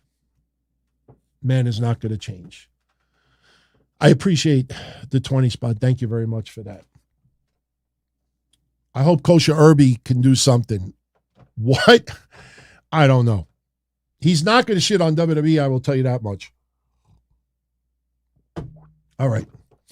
I don't know if I told you earlier. I know I was joking about Mercedes Moné. No Moné for you yet in AEW. You know, if they keep reporting it every week, they'll eventually get it right. But I don't know if I said this earlier, but as far as Andrade, no ídolo para ti. They are holding off Andrade for the Royal Rumble, which makes sense. There's only 2 SmackDowns left. They may tease it, and obviously he's going to go after Santos Escobar, I think, at the Rumble. And by the way, Carlito did make his return yesterday. Didn't really help much because Joaquin Wilde and Cruz del Toro still lost their match. But I'm telling you, man, I admit I am far from the only person that said this for like the last 10 months. But a lot of you said it as well. Get Santos Escobar away from Cruz del Toro, away from Joaquin Wilde. I mean, you look at their WWE career, and it feels like that moment on NXT a week ago or 2 weeks ago was like their biggest moment. Yeah, they went Ray. Yeah, they reformed the LWO, but they never came across to me more than just, I don't want to say enhancement talent, but you never felt like, you know, who are the top teams in WWE right now? Top tag teams. Any of you ever put Cruz del Toro, Joaquin Wilde in there? Be honest. Any of you? One? Joaquin, you can't answer that. Cruz, you can't answer that. Nobody did. We said for a long time, put Humberto Carrillo and Angel Garza with Santos Escobar. That looks good.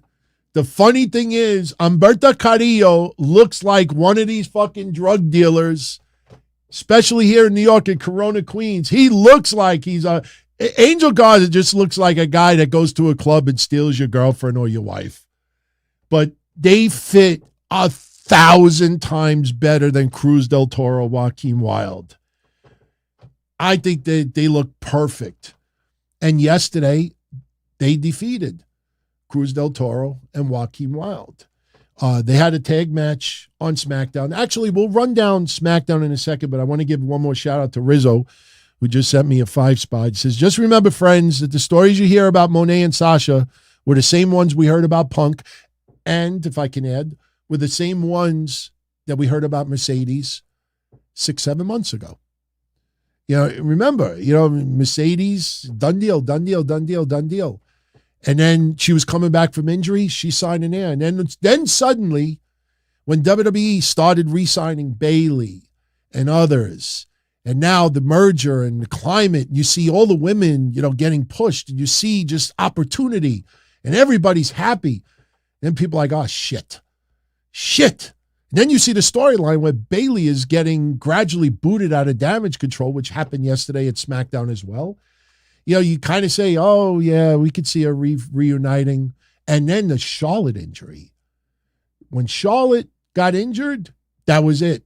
People changed their tune. Mercedes to WWE.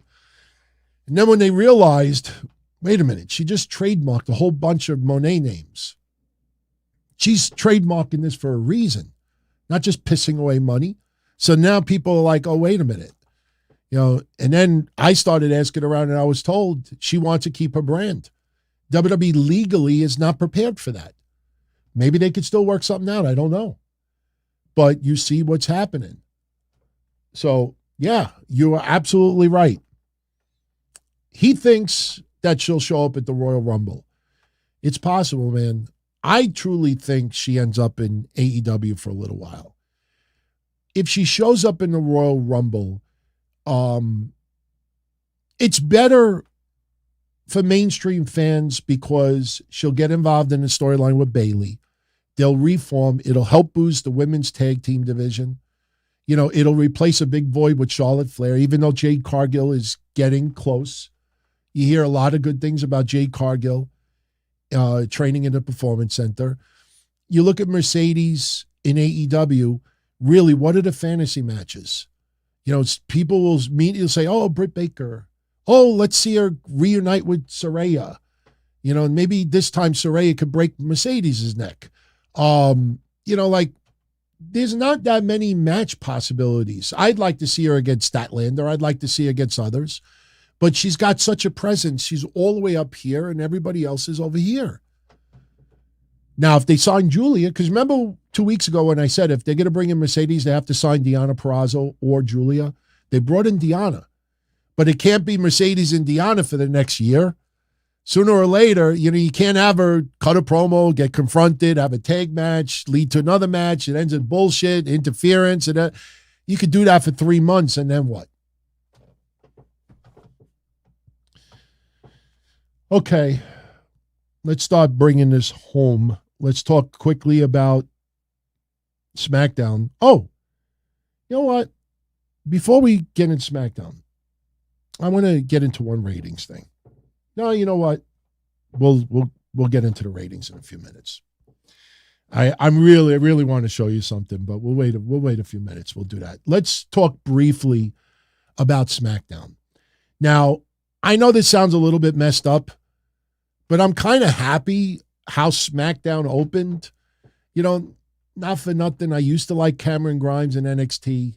He's, to me, panty waist in the main roster right now.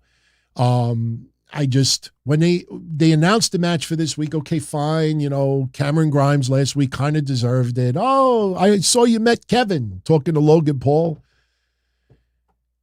But they had this match start first, and I'm like, hold on a minute. Like, if you watch SmackDown's ratings every week, like the beginning of hour and a half in, that's usually where you put the bullshit match or the match that's probably the least, interesting by fans. You don't open up with this. You open up with like Randy Orton in the ring, the Bloodline, Paul Heyman.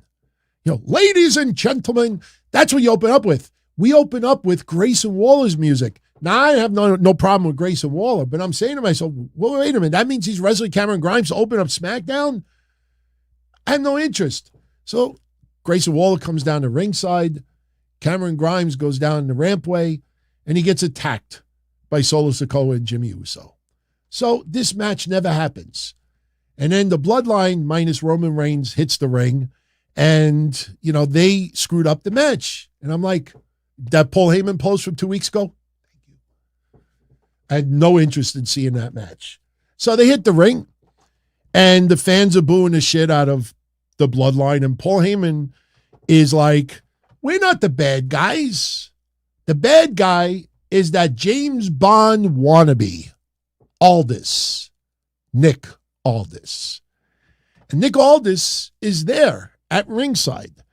And he says that Nick Aldis put Roman Reigns in a fatal four-way at the Royal Rumble.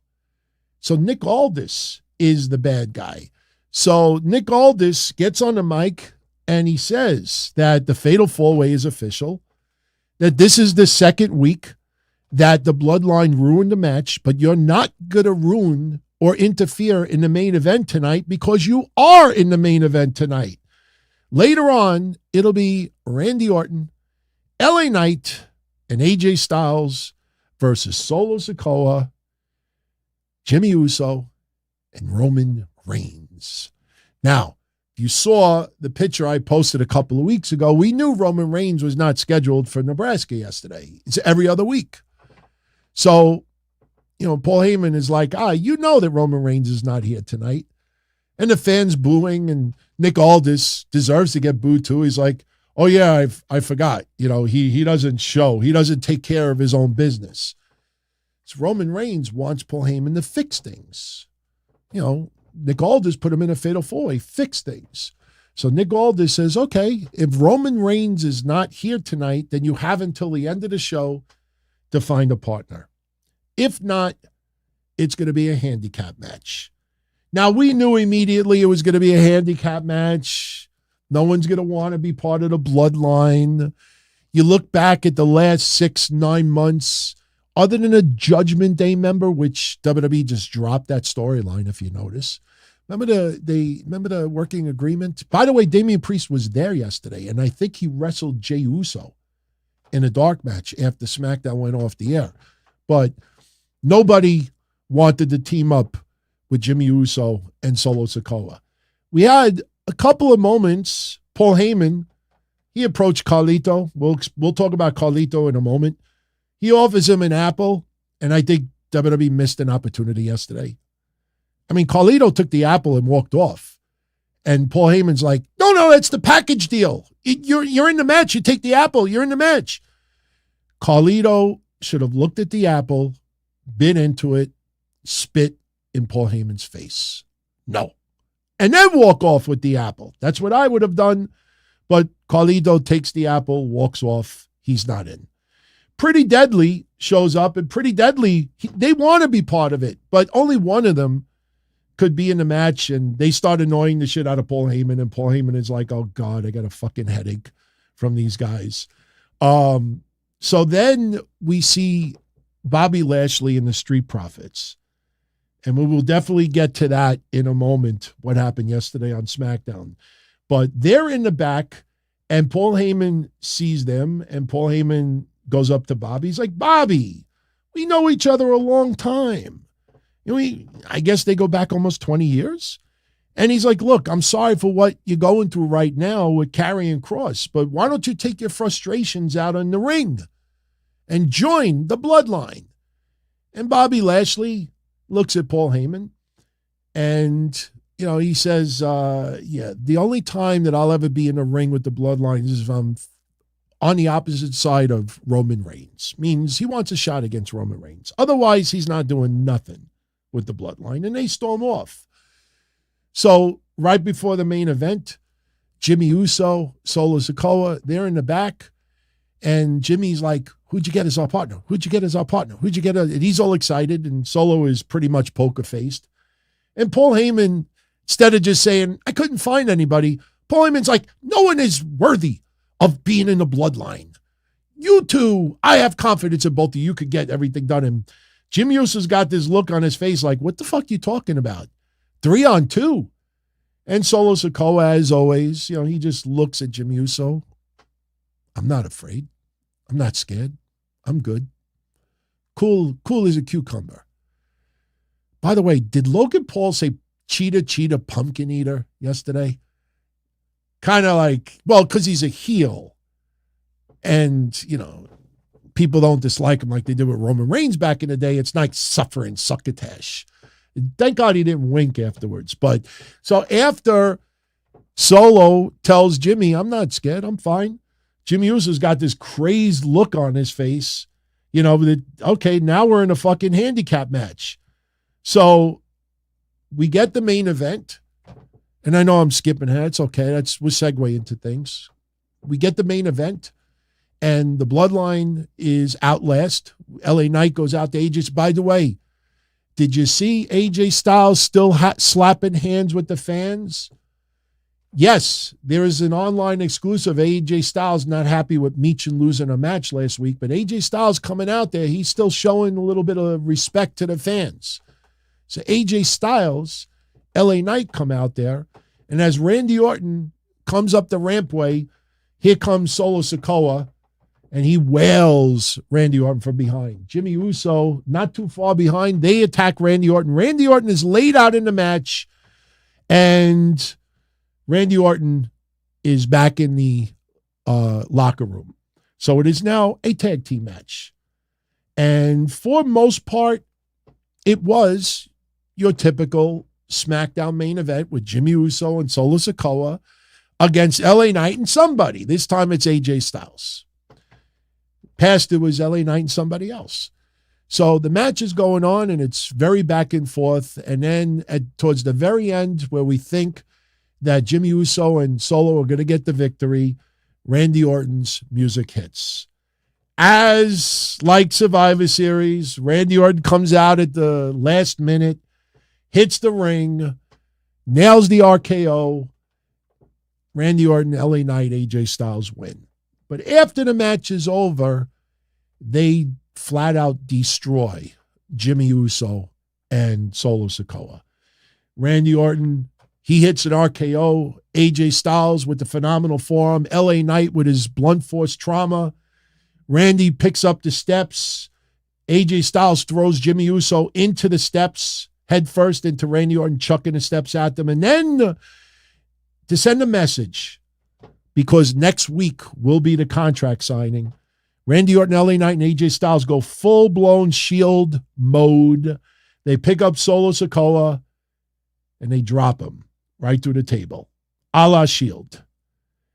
They dumped his fat ass. I think Randy Orton said something about his fat ass yesterday. And as we go off the air, Paul Heyman is like, call Roman Reigns. Paul, you didn't fix nothing. So next week, we got a contract signing between all four guys to lead into the Royal Rumble. So that's what happened with the opening and the close. Other things that happened during the night, as I said earlier, Angel Garza and Humberto Carrillo defeated Joaquin Wilde and Cruz del Toro. Was one point in the match, I think it was Cruz del Toro, did a beautiful corkscrew to the outside. These guys could work, but I don't think anybody really ever perceived them as, upper talent in the tag team division. So Santos Escobar is at ringside, doing good on commentary, being somewhat fair, giving a little bit of props to Joaquin Wild Cruz del Toro, but they stabbed him in the back for what they did, taking, the Carlito's side over his. So ultimately, Carlito's music hits. Santos gets up. He's looking down the rampway, waiting for Carlito to come out, but Carlito comes out from the crowd. He starts brawling with Santos Escobar, and they start brawling to the back. Big mistake, because Angel Garza ultimately does the fruit roll-up to Joaquin Wilde, grabs a little bit of the ropes, and Carlito's return does nothing to help the LWO against Santos, Garza, and Carrillo. As we talked about earlier, the match between Carmelo Hayes and Austin Theory went to a no contest, referee stoppage. Luckily, they're okay. We'll talk about Kross's group in a minute, because there's other news that's rumored. It's just rumors. Bianca Belair yesterday defeated Bayley. The match, I think the last 5 minutes of the match is what I enjoyed the most. To me, it went way too long. There were some wonky moments where I think Bianca must have climbed the turnbuckle 2 or 3 times to hit the punches to Bayley. It's almost like they screwed up on a sequence and decided to do it again. The match went a lot longer than what you think. There was one point, though, that I thought was interesting. Bayley ties Bianca's hair into the ropes in a knot. And ultimately, Bianca gets the upper hand and uses her hair like a trip line.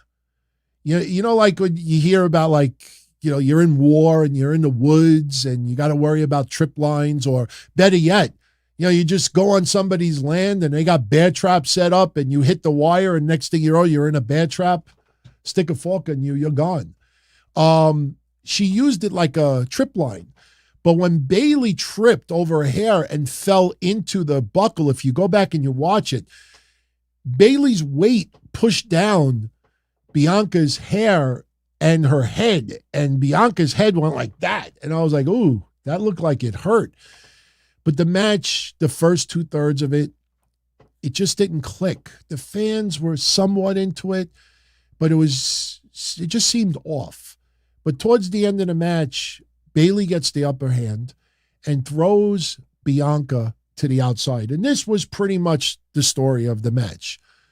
Bayley throws Bianca to the outside at the feet of Damage Control. And Bayley is selling a knee injury to the referee, trying to distract the referee so Damage Control can beat on Bianca.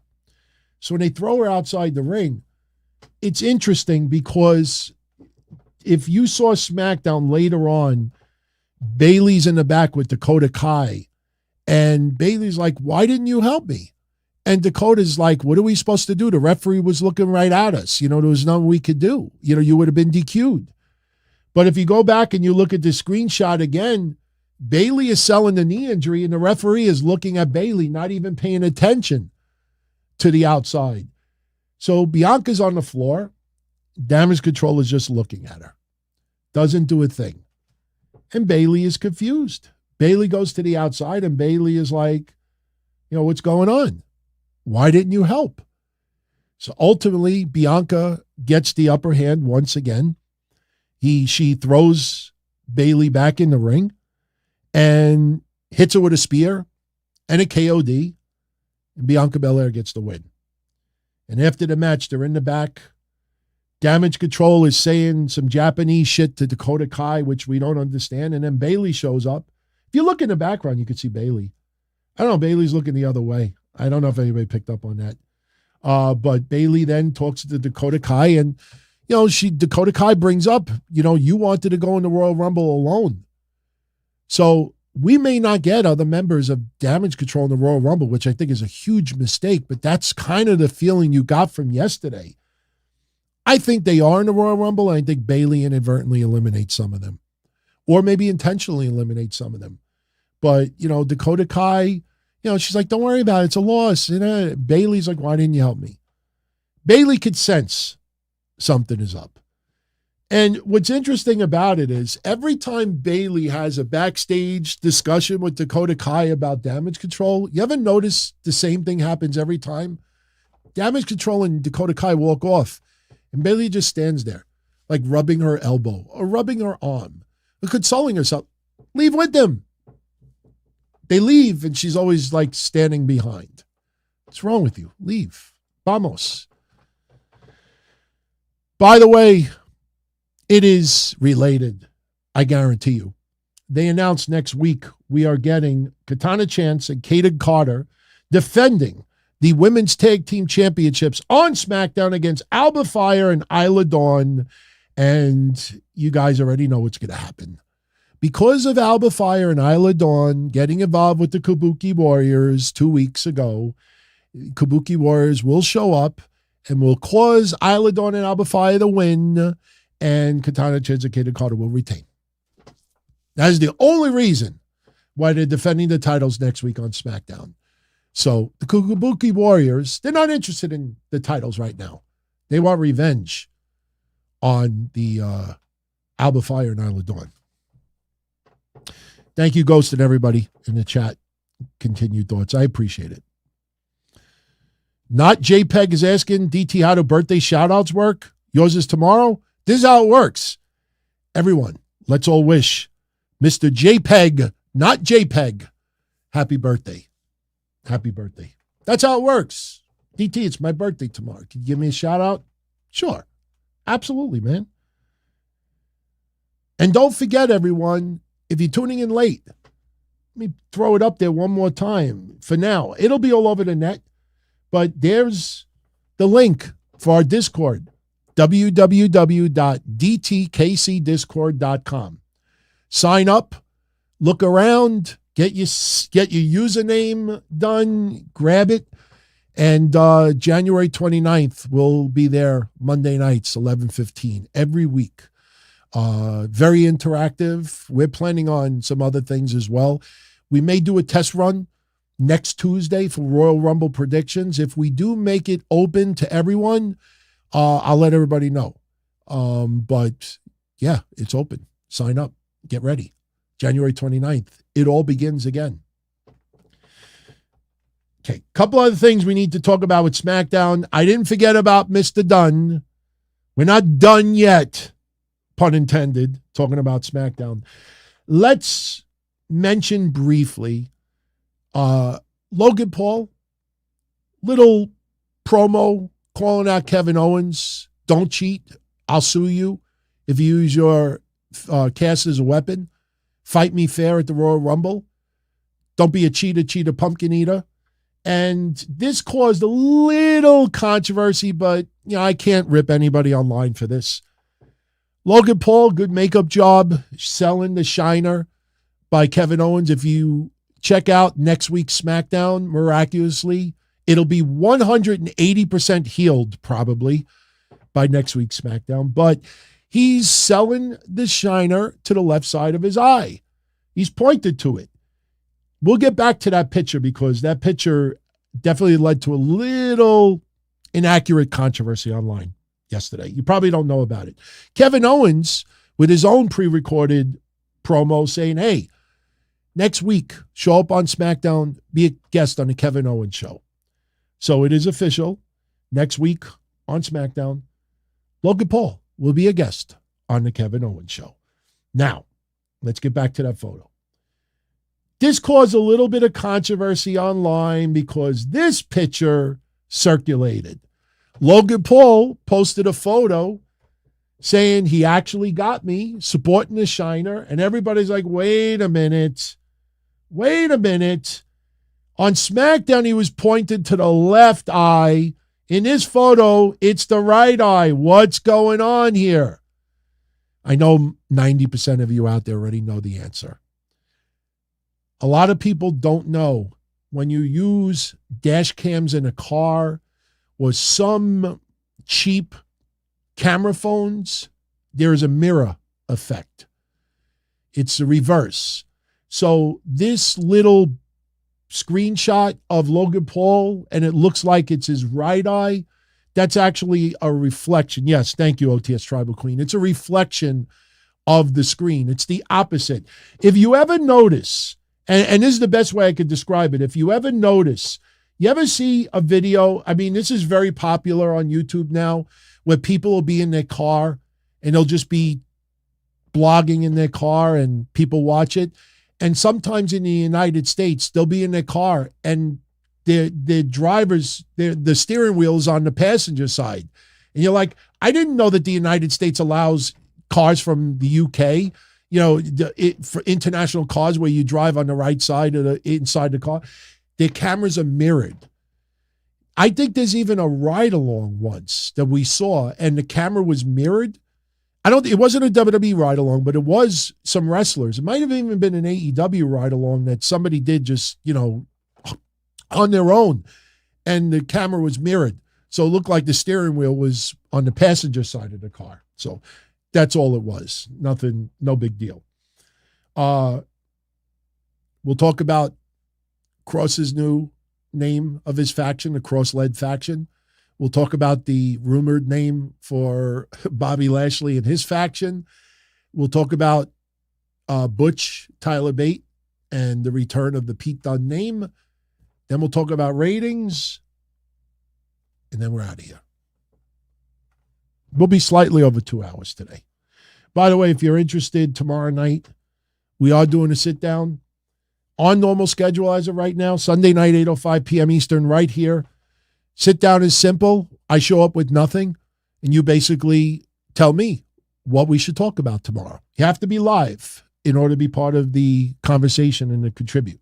So that's tomorrow, 8:05 p.m. And then, like I said, today I'll put the poll up.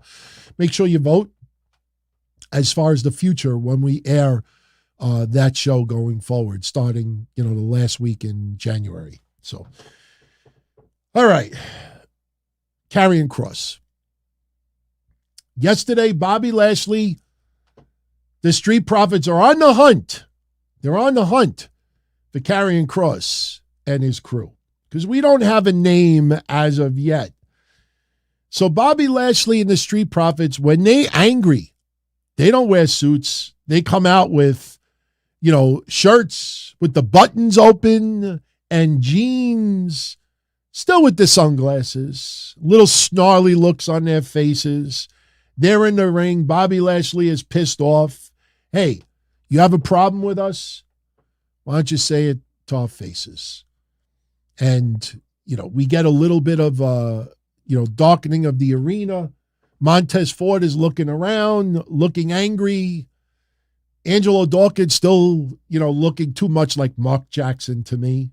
Old school Mark Jackson. St. John's University Mark Jackson. After eating a couple of too many burritos. Although Angelo Dawkins is in unbelievable shape.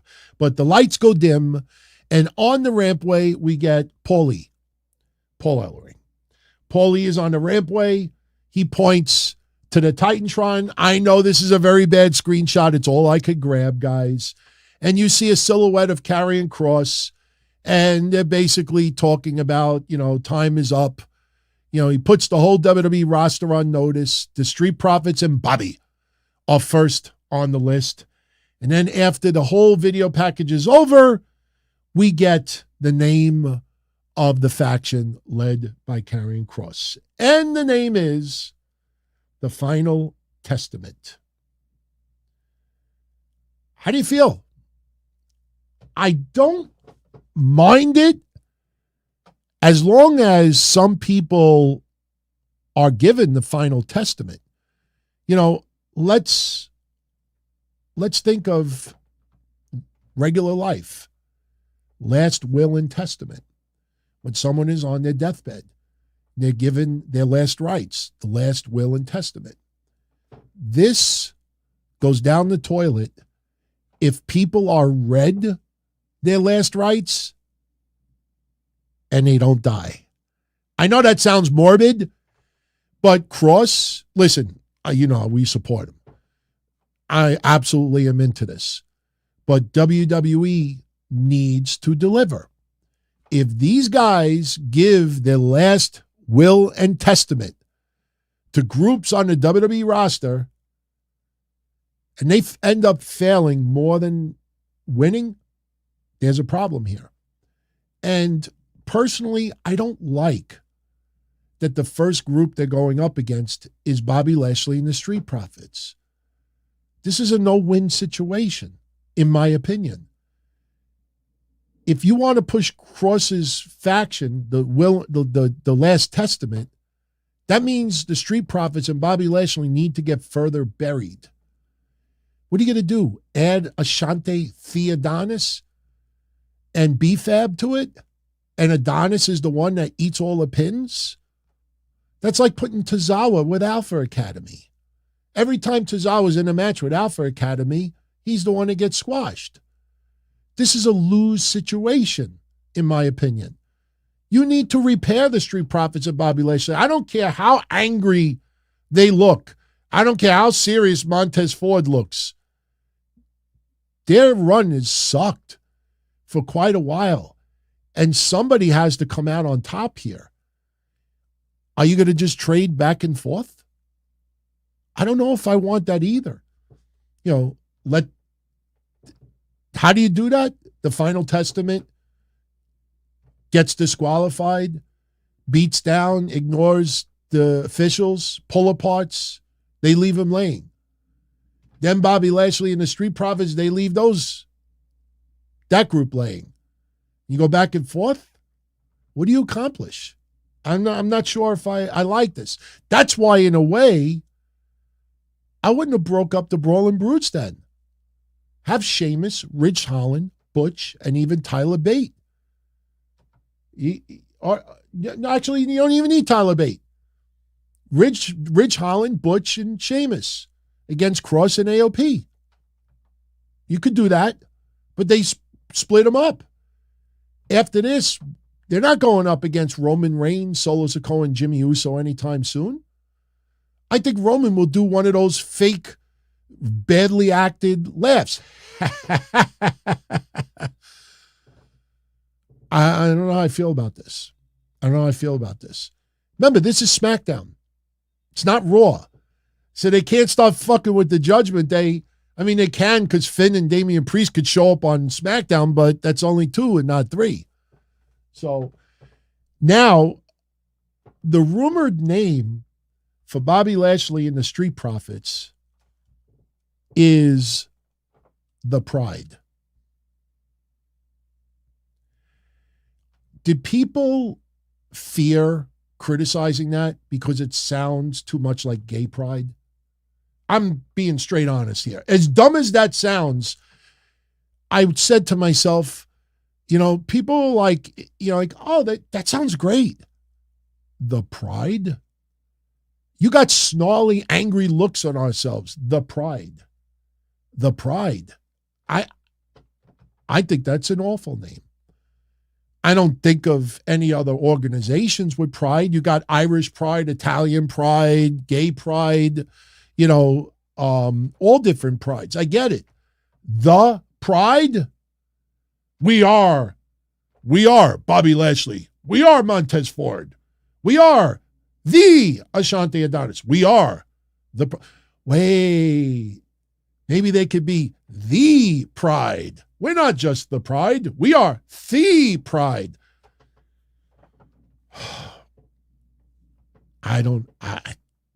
Could you imagine the shirts? I could see it now. Big white line on the top, big white line on the bottom, big font, the pride. I don't like it. You know what? Maybe they could all have sex together and do like a little spoof on The Undertaker and call it The Last Pride. Knock, knock. Who's there? You blew it. I blew it. You blew it. I blew it. In The Last Ride, The Last Pride. I just thought that. I'm sorry. All right. So that's what's going on there. Let's finish up with Butch and ratings. We talked about at the very beginning of the show. We see a segment where Tyler Bate and Butch are in a coffee shop, and a very, very dark coffee shop, by the way. I think, what do they call it? The warehouse? It literally was the back of the arena with dim lights, and they put a couple of chairs in there. They're sitting in there, and Tyler Bate's like, oh, I got your favorite, black coffee. And Tyler Bate's like, I got myself a coffee with oat milk. If I was Tyler Bate, I would have been careful, because if you would have sat next to me and said, DT, you need to get your identity back. By the way, I'm drinking oat milk. I would have taken my black coffee and I would have thrown it right on his face. It would look like a bad cartoon. But Tyler Bate brings coffee, and, they're talking about beating Pretty Deadly last week. And, Butch is, he had a good time, but Butch said the Rolling Brutes are no more. Sucks. Then he says, look, happy you're on SmackDown, this and that, but Butch is basically acted like he just wants to be to himself. No mention of Sheamus, just the Brawling Brutes are done. And Tyler Bate, he wants more. He thinks that, Butch's problem is his identity. He wants Butch to remember who he is. And I'm just always straight up with you guys.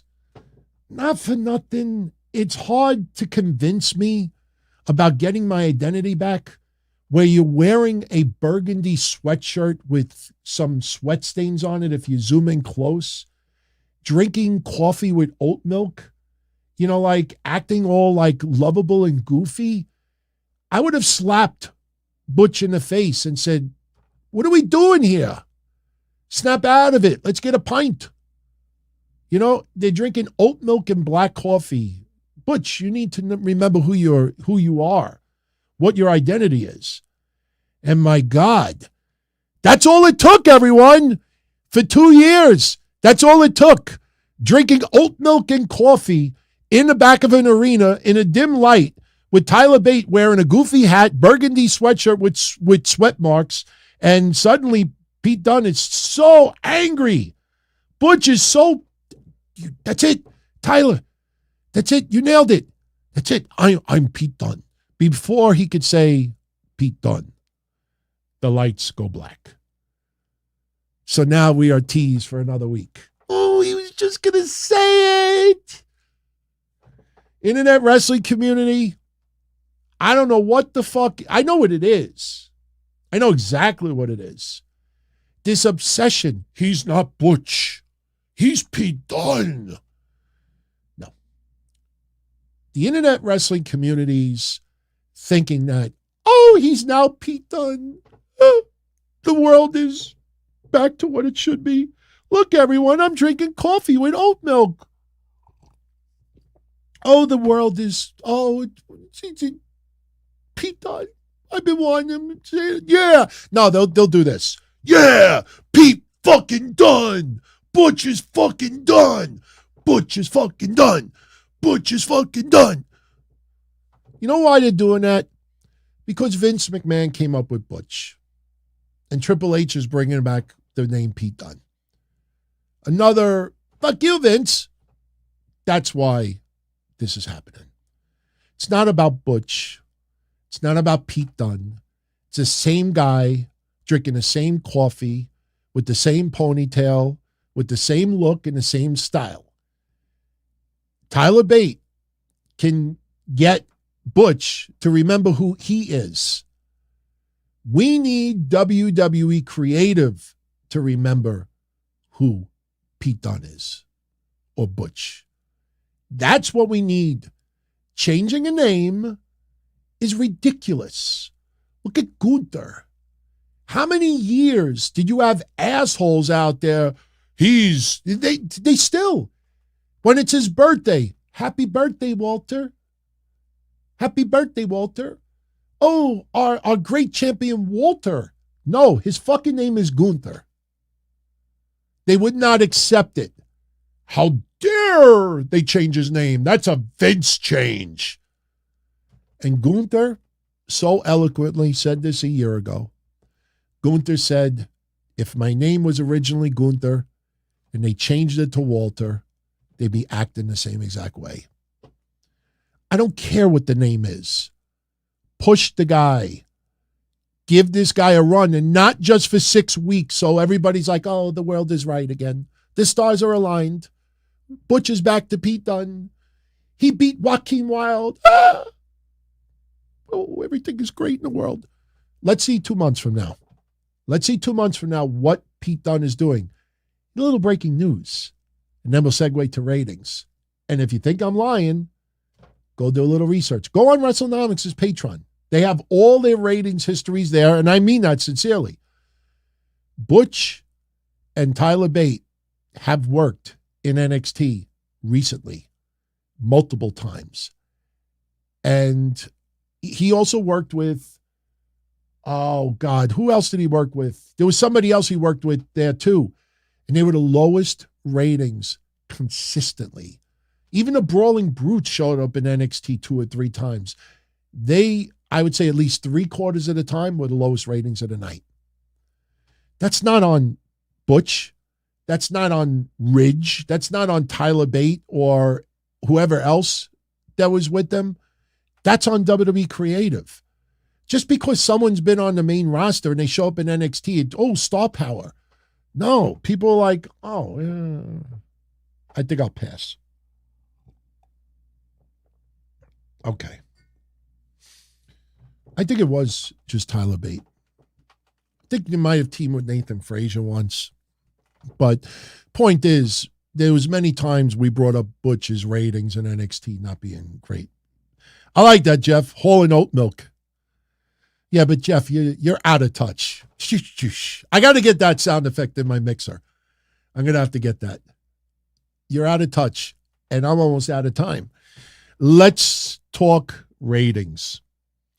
And I was going to type up a little synopsis about the ratings, but I was like, I kind of surprise everyone. I'm going to show you a screenshot from WrestleNomics in a few moments. I think we'll save that for last because it's the best. We'll save it for last. Something that I noticed that they're doing.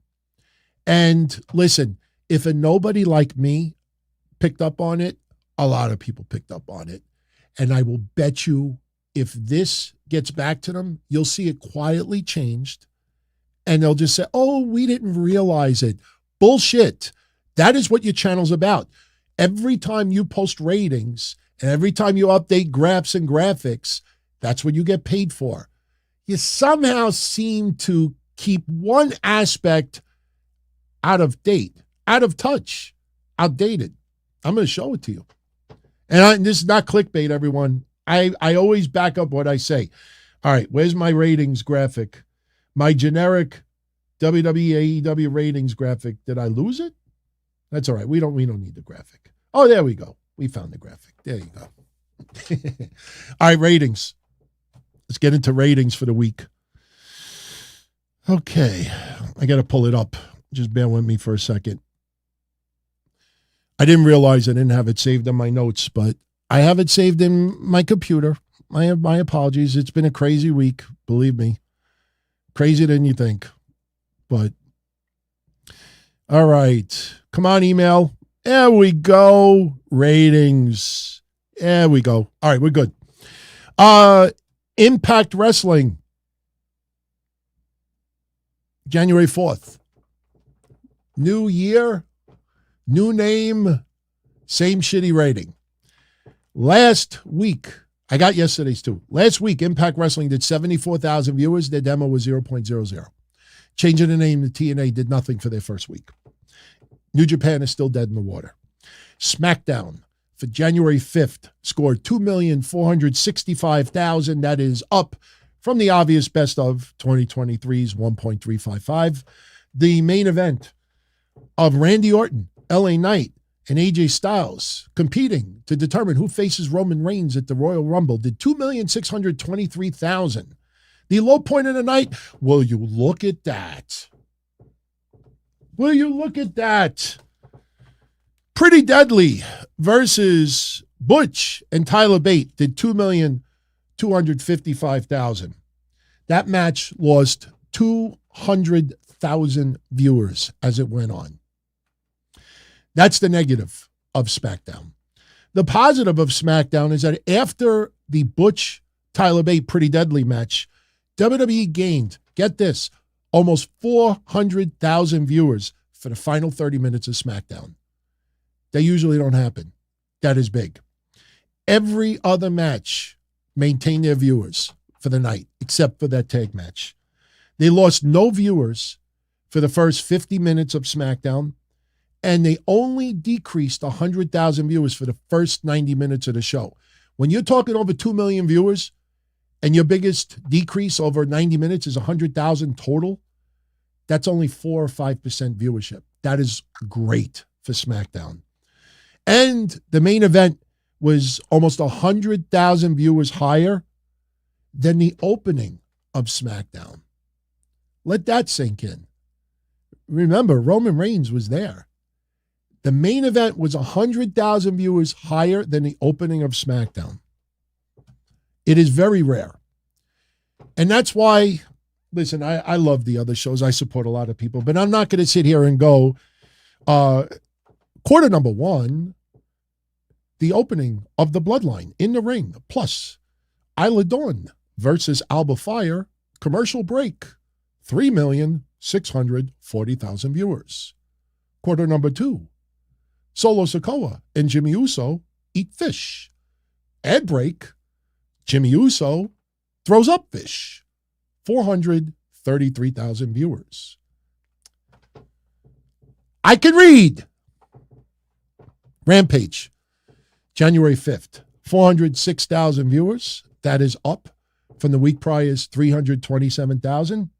The high point of Rampage last week was Hikaru Shida versus Anna Jay, and Sonjay Dutt and Jeff Jarrett teasing a little bit of dissension in the back did 422,000 viewers. The low point was the Chris Statlander Willow versus Kennedy Hardcastle, and the notorious Mimi. Hi ho, Kermit the Frog here. I like Mimi. Yay! The notorious Mimi, 389,000 viewers. Not bad. The positive is that the opening and closing of Rampage was the same. They opened with 406. They closed with 406. The biggest drop of the night for quarter 2 and 3 were the same. They dropped 16,000 for the women's tag match, and they dropped 16,000 versus the not-so-great Yuta versus Commander. By the way, Commander's name will come up again. AEW Collision for the 6th of January did 402,000 viewers. That is way down from the last show, which was the week before, the 23rd, which was 489,000 viewers. The high point for Collision was the opening of Darby Allin and Sting versus the Workhorse. I almost said the Workhorsewomen. Sorry, the Workhorsemen. They did 457,000 viewers. The low point, we've pointed it out. It's pretty obvious now. FTR versus Malachi Black and Buddy Matthews only did 342,000. The negative is that they had 3 big dips in the ratings for Collision that never happens. 3 big dips. The Devil's Kingdom versus Commander. Take a shot every time you hear Commander. I think his name comes up again. And Brian Keith. They lost 64,000 viewers as the match went on. Kiera Hogan versus Sky Blue lost 57,000 viewers as the match went on. And FTR's hit rock bottom. FTR's hit rock bottom. Their ratings have sucked for a long time, and we pointed out. The high point for Rampage, the positive, is that the opening match rating was strong. The audience rebounded for hour 2. Adam Copeland versus Griff Garrison gained 30,000 viewers as the match went on. It's the only match where they actually increased their viewership. Raw for January 8th did 1,464,000. That is substantially down from the week prior's 1,751,000. The high point for Raw was the opening confrontation between Drew McIntyre and CM Punk, 1,756,000. The low point, we brought this up many times, Cody and Shinsuke, it's just, people weren't feeling it. The low point was the first half of their match, the street fight. It only did 1,299,000. And there's more about that match in a moment. The positive is that the opening of Raw scored very strong before the drop. After the drop, after Drew and CM Punk dropped a couple 100,000, they maintained their viewers for 2 hours. That's pretty good for Raw. Around 8:15 p.m., their rating was 1,463,000. At 10:15 p.m., they were at 1,482,000. So they were still doing good by 10:15. The negative is that after Drew and CM Punk had their confrontation, the rating dropped 300,000 viewers. Only one other quarter broke a 1.5 million, and that was the R-Truth Judgment Day video retrospect. That did 1.56 million viewers. If you thought the main event rebounded after the drop between Ivar and Otis, you're wrong. Because after Ivar and Otis, which went all the way down to 1,334,000 viewers, when Cody and Shinsuke began their street fight, only 35,000 viewers came back. The final 45 minutes of Raw was the lowest of the night. Fans just tuned out for Ivar and Otis, and they were not very interested in Cody versus Shinsuke. NXT for January 9th did 722,000 viewers, slightly down from last week's 769. Unfortunately, I don't have the breakdown as far as the high point and the low point. All I know is that from my research, the high point, they did 801, and the low point was 607. I do know that 607 was the main event with Oba Femi winning the North American Championship. I don't remember what the high point was. I think it was Braun Breaker and Corbin, but I have to double check that. But NXT did score a 722, which was down from the week prior, 769. Dynamite from this past Tuesday. In fact, we'll finish with Dynamite. Let me give you Thursday's Impact for January 11th. Did 77,000 viewers. Slightly up from the week prior, 74,000. Their demo was just 0.01. So new name, same shitty rating. Sad to say, but they are going to be announcing some big signings. Let's see what that develops from that. And New Japan is still dead in the water. So we finish up today's show talking about Dynamite's rating and something that somebody brought to my attention about what's being perceived with Dynamite's numbers. Last week, we broke down the 22 weeks of ratings, 11 weeks before Ric Flair's debut, 11 weeks after. I think 11 weeks before, they broke 900,000. 20 some odd times. After, they only broke it 2 times. This past Wednesday, they actually broke 900,000 for a third time in 3 months, outside of the Big Bang lead-in. I know people lately have caught up, let's figure out the rating without the Big Bang lead-in. We've been doing that for years. But let's get into some real world breakdowns. Dynamite for Wednesday, the 10th of January, did 797,000 viewers, slightly down from the week prior's 801. The high point for Dynamite was obviously the Big Bang Theory lead-in of Claudio versus Hangman Page, which did exactly 1 million viewers. The low point was the main event of Darby Allin and Sting versus Takeshita and Powerhouse Hobbs, and the return of the Young Bucks.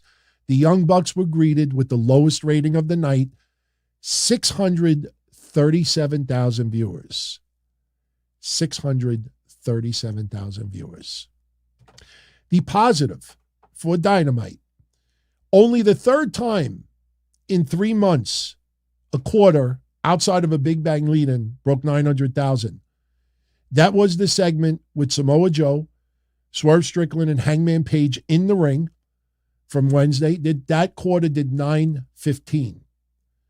When the Bullet Club Gold and the Acclaimed came out, did their segment, that rating dropped big.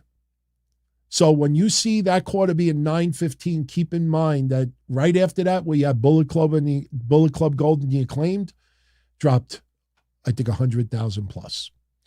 The negative, Darby Allin and Sting versus Hobbs and Takeshita scored a pathetic number of 637,000 viewers. 70,000 fans changed the channel right before the main event. Never came back. Adam Copeland, Dustin Rhodes, Preston Vance, and Orange Cassidy versus Lance Archer and the Mogul Assembly lost 100,000 viewers as the match went on. Ricky Starks versus Sammy Guevara dropped 140,000 viewers as that match went on.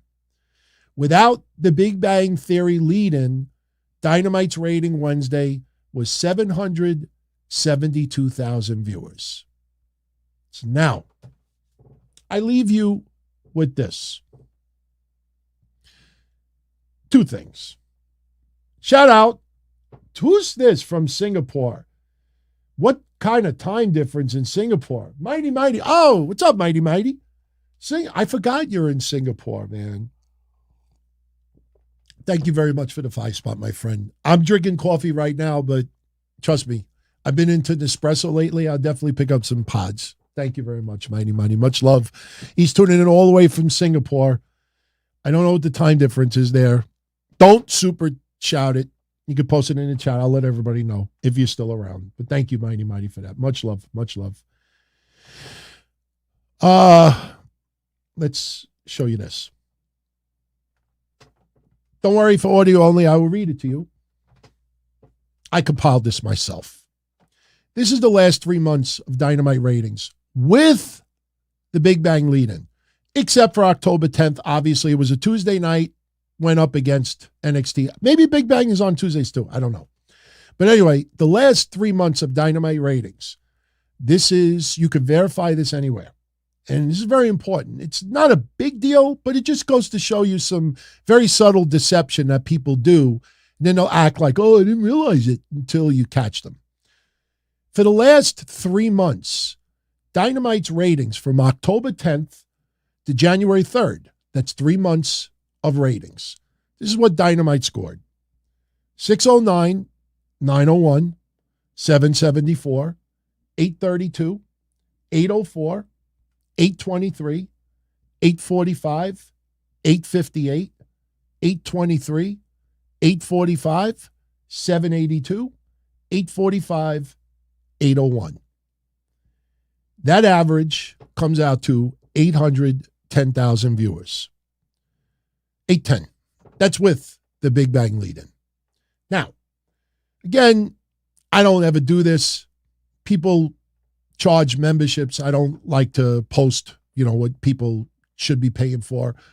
And forgive me, WrestleNomics, I don't ever do this. I don't even look at your research unless I absolutely need to, and I give you credit for it. My show, everybody who supports my show will back me up on that. But somebody brought this to my attention. This is the quarter-hour breakdown. Actually, let me show you this one. This is better. This looks better. This is the quarter-hour breakdown from this past Wednesday's Dynamite. Now, the only difference between their numbers and my research is that they have 1,000,001 for the opening of Dynamite. I had 1,000,000 even, okay? And this is the breakdown. The blue numbers is the overall rating. The green numbers is the demo. Okay, no issues so far. I want you to pay attention to that dotted blue line on the top, because that dotted blue line is the overall rating of the last 90 days, what the rating trended for the last 90 days. Okay, so now when you look at it towards the other numbers, you say, okay, they've averaged, about 900,000 viewers. And if you look at the very end and the overrun is even above 900,000 viewers. You see that blue dot. So now what I do is I take this same graphic and now I take a little highlighter and I just draw a straight line across what the actual rating was for the last 12 weeks, the last 3 months. I just read you all 12 weeks, the last 3 months of ratings. Their average rating over the last 3 months is 810,000 viewers. That yellow line is what the actual average is. Why are they consistently showing still that AEW averages over 900,000 viewers average the last 3 months? I'm just showing you this. I mean, again, some people may be like, oh, DT, that's no big deal. No, I think it is. Because when your job is to post ratings, and you are getting paid to do this, and you're giving this idea that Dynamite's been averaging 900,000 viewers the last 3 months, and then you actually add up the last 3 months, and again, I included Big Bang lead-in.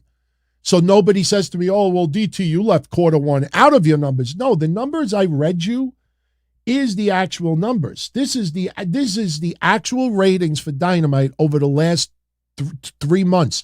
If you take out 10-10-23, when they went up against NXT, that number only goes up from 810 to maybe, 820?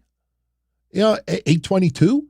So why are they still showing this perception, even at the overrun, that, it could break beyond 900,000 viewers? That is not even close to being correct.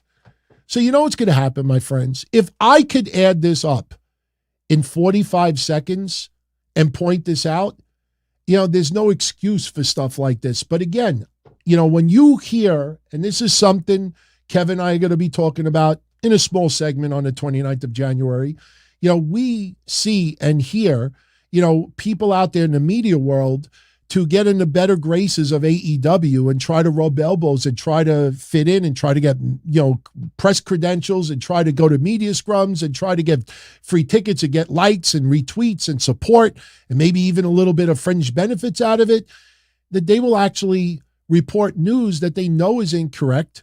They'll tease that Mercedes is likely going to show up on Dynamite this Wednesday because you'll probably get about maybe 20, 30,000 schmucks that'll be like, oh, let me watch Dynamite if Mercedes is going to show up. And they'll just tune in, even if they have the TV going in the background and they're gaming their whole time. Some people will do that. If there's a rumor that somebody's going to show up on Raw, a very big name, I'm guarantee you some people will tune in, waiting, expecting to see it. So, when you hear more and more that deception is put out there, whether it's subtle or very blatant, and people just have a little blind eye. Oh, I didn't update this. Oh, I never said it was 100%. Remember what I posted about this? This was an actual quote from a news site a couple of weeks ago. Mercedes was 90% confirmed for Dynamite this week, but should debut next week. But if she doesn't, it's 100% confirmed. Mercedes will return soon. I need a shot after drinking that. Maybe they just use OpenAI. There's a wrestling news site now that's using OpenAI to report news. Maybe I'll share it next week.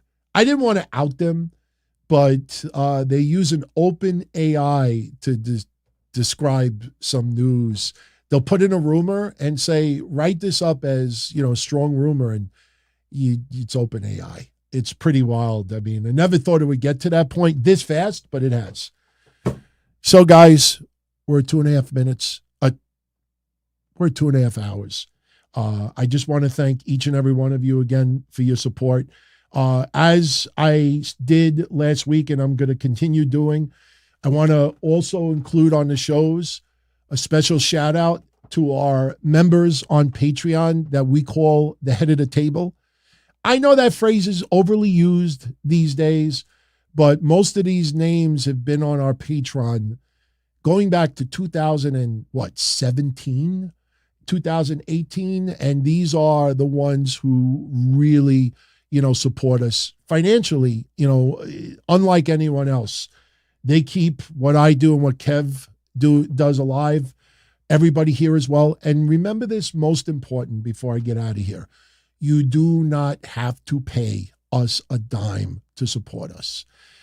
If you download the shows on DonTony.com, I always put a download audio link here. That keeps us, in the stats, in the hunt. That's why Kevin and I are going back to audio only, because our numbers are so scattered that we're always, we're ranked lower than what we should. But if you tell a friend about what we do, if you like the show, if you subscribe to the show, all of that is nothing. Doesn't cost anything. But anything you do in that way, keeps this going.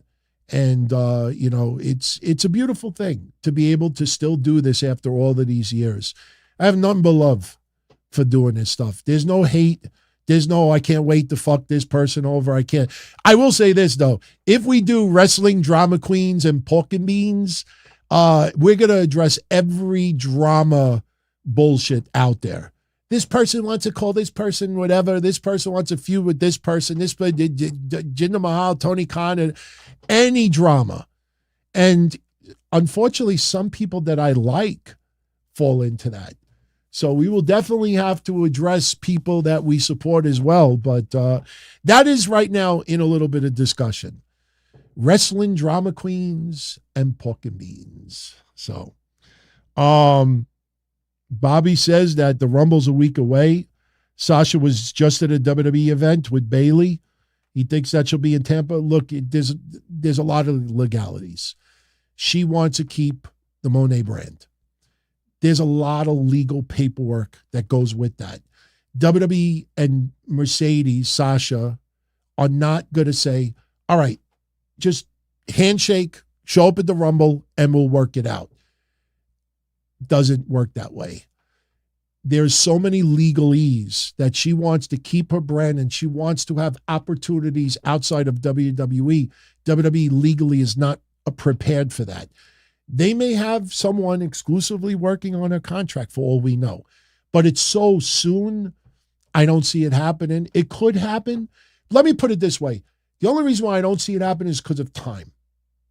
If the Rumble was a month or two away still, then I would say, you know what, maybe they can still work it out. But there's a lot of legalities involved, and I'll leave you all with this. That's probably just as important to think about. Mercedes, whatever deal she works out, that may start a precedent for some others. I want that. Why can't I have that? And that's something you don't want. When you're in a rare class, elite, you do get a little bit more than others. But if you're in the same level of several other people in the company, that could spark others demanding similar things. And you have to be very, very careful with that. That's why, if you notice, AEW does not trademark a lot of stuff for particular wrestlers. That's why AEW allows wrestlers to do outside ventures and make money. Because if they start, regulating or start, insisting on certain things for certain people, that could start a precedent, could start a trend. AEW is very appealing to a lot of people because it allows you to do outside projects. That's why I think Mercedes might be a better fit in AEW right now because of the freedom. She could do things outside. As long as it doesn't interfere with AEW business, she could push her brand. She could do a lot of things, and she'll make crazy money from it. That's the one thing that is appealing for AEW more than anything else. So, all right, I'm out of here. Tomorrow, 8:05 p.m., we'll continue the conversation because tomorrow, that's all it's about, conversation. It's not about news, unless something major breaks. But you dictate live what we talk about. I'm just a messenger. So we'll have some fun tomorrow. But I thank you all, as always, for the support. And again, January 29th, 2024, Kev and I return full-time. Don, Tony, and Kevin Castle show. See you soon. As far back as I can remember, I always wanted to be a podcaster. For me to live any other way was nuts. To me, those goody-good people who worked shitty jobs for bum paychecks and took the subway to work every day and worried about their bills were dead. I mean, they were suckers. They had no balls. If I wanted something, I just took it. I ran everything. I paid the bills. I paid the host. I even paid the masked maniac. Everybody had their hands out. Everything was for the taking. We always called each other good fellas. You would always hear from somebody. You're gonna like Don Tony. He's all right. He's a good fella. He's one of us. But if you're part of my crew, nobody ever tells you they're gonna get rid of you. It doesn't happen that way. There weren't any arguments or curses like in the movies. See, your haters come with smiles. They come as your friends, the people who've claimed they care the most for your life. And now that's all over. And that's the best part. Today everything is different. There's lots of action. I don't have to wait around for everything like everyone else. Oh, I didn't get the vaccine? Fuck you, vaccine me. Oh, your delivery guy has COVID? Fuck you, feed me. Right after I moved here, I ordered egg noodles and ketchup, and I got spaghetti with meat sauce. I'm no longer an average nobody, while they get to live the rest of their lives like a bunch of schnooks.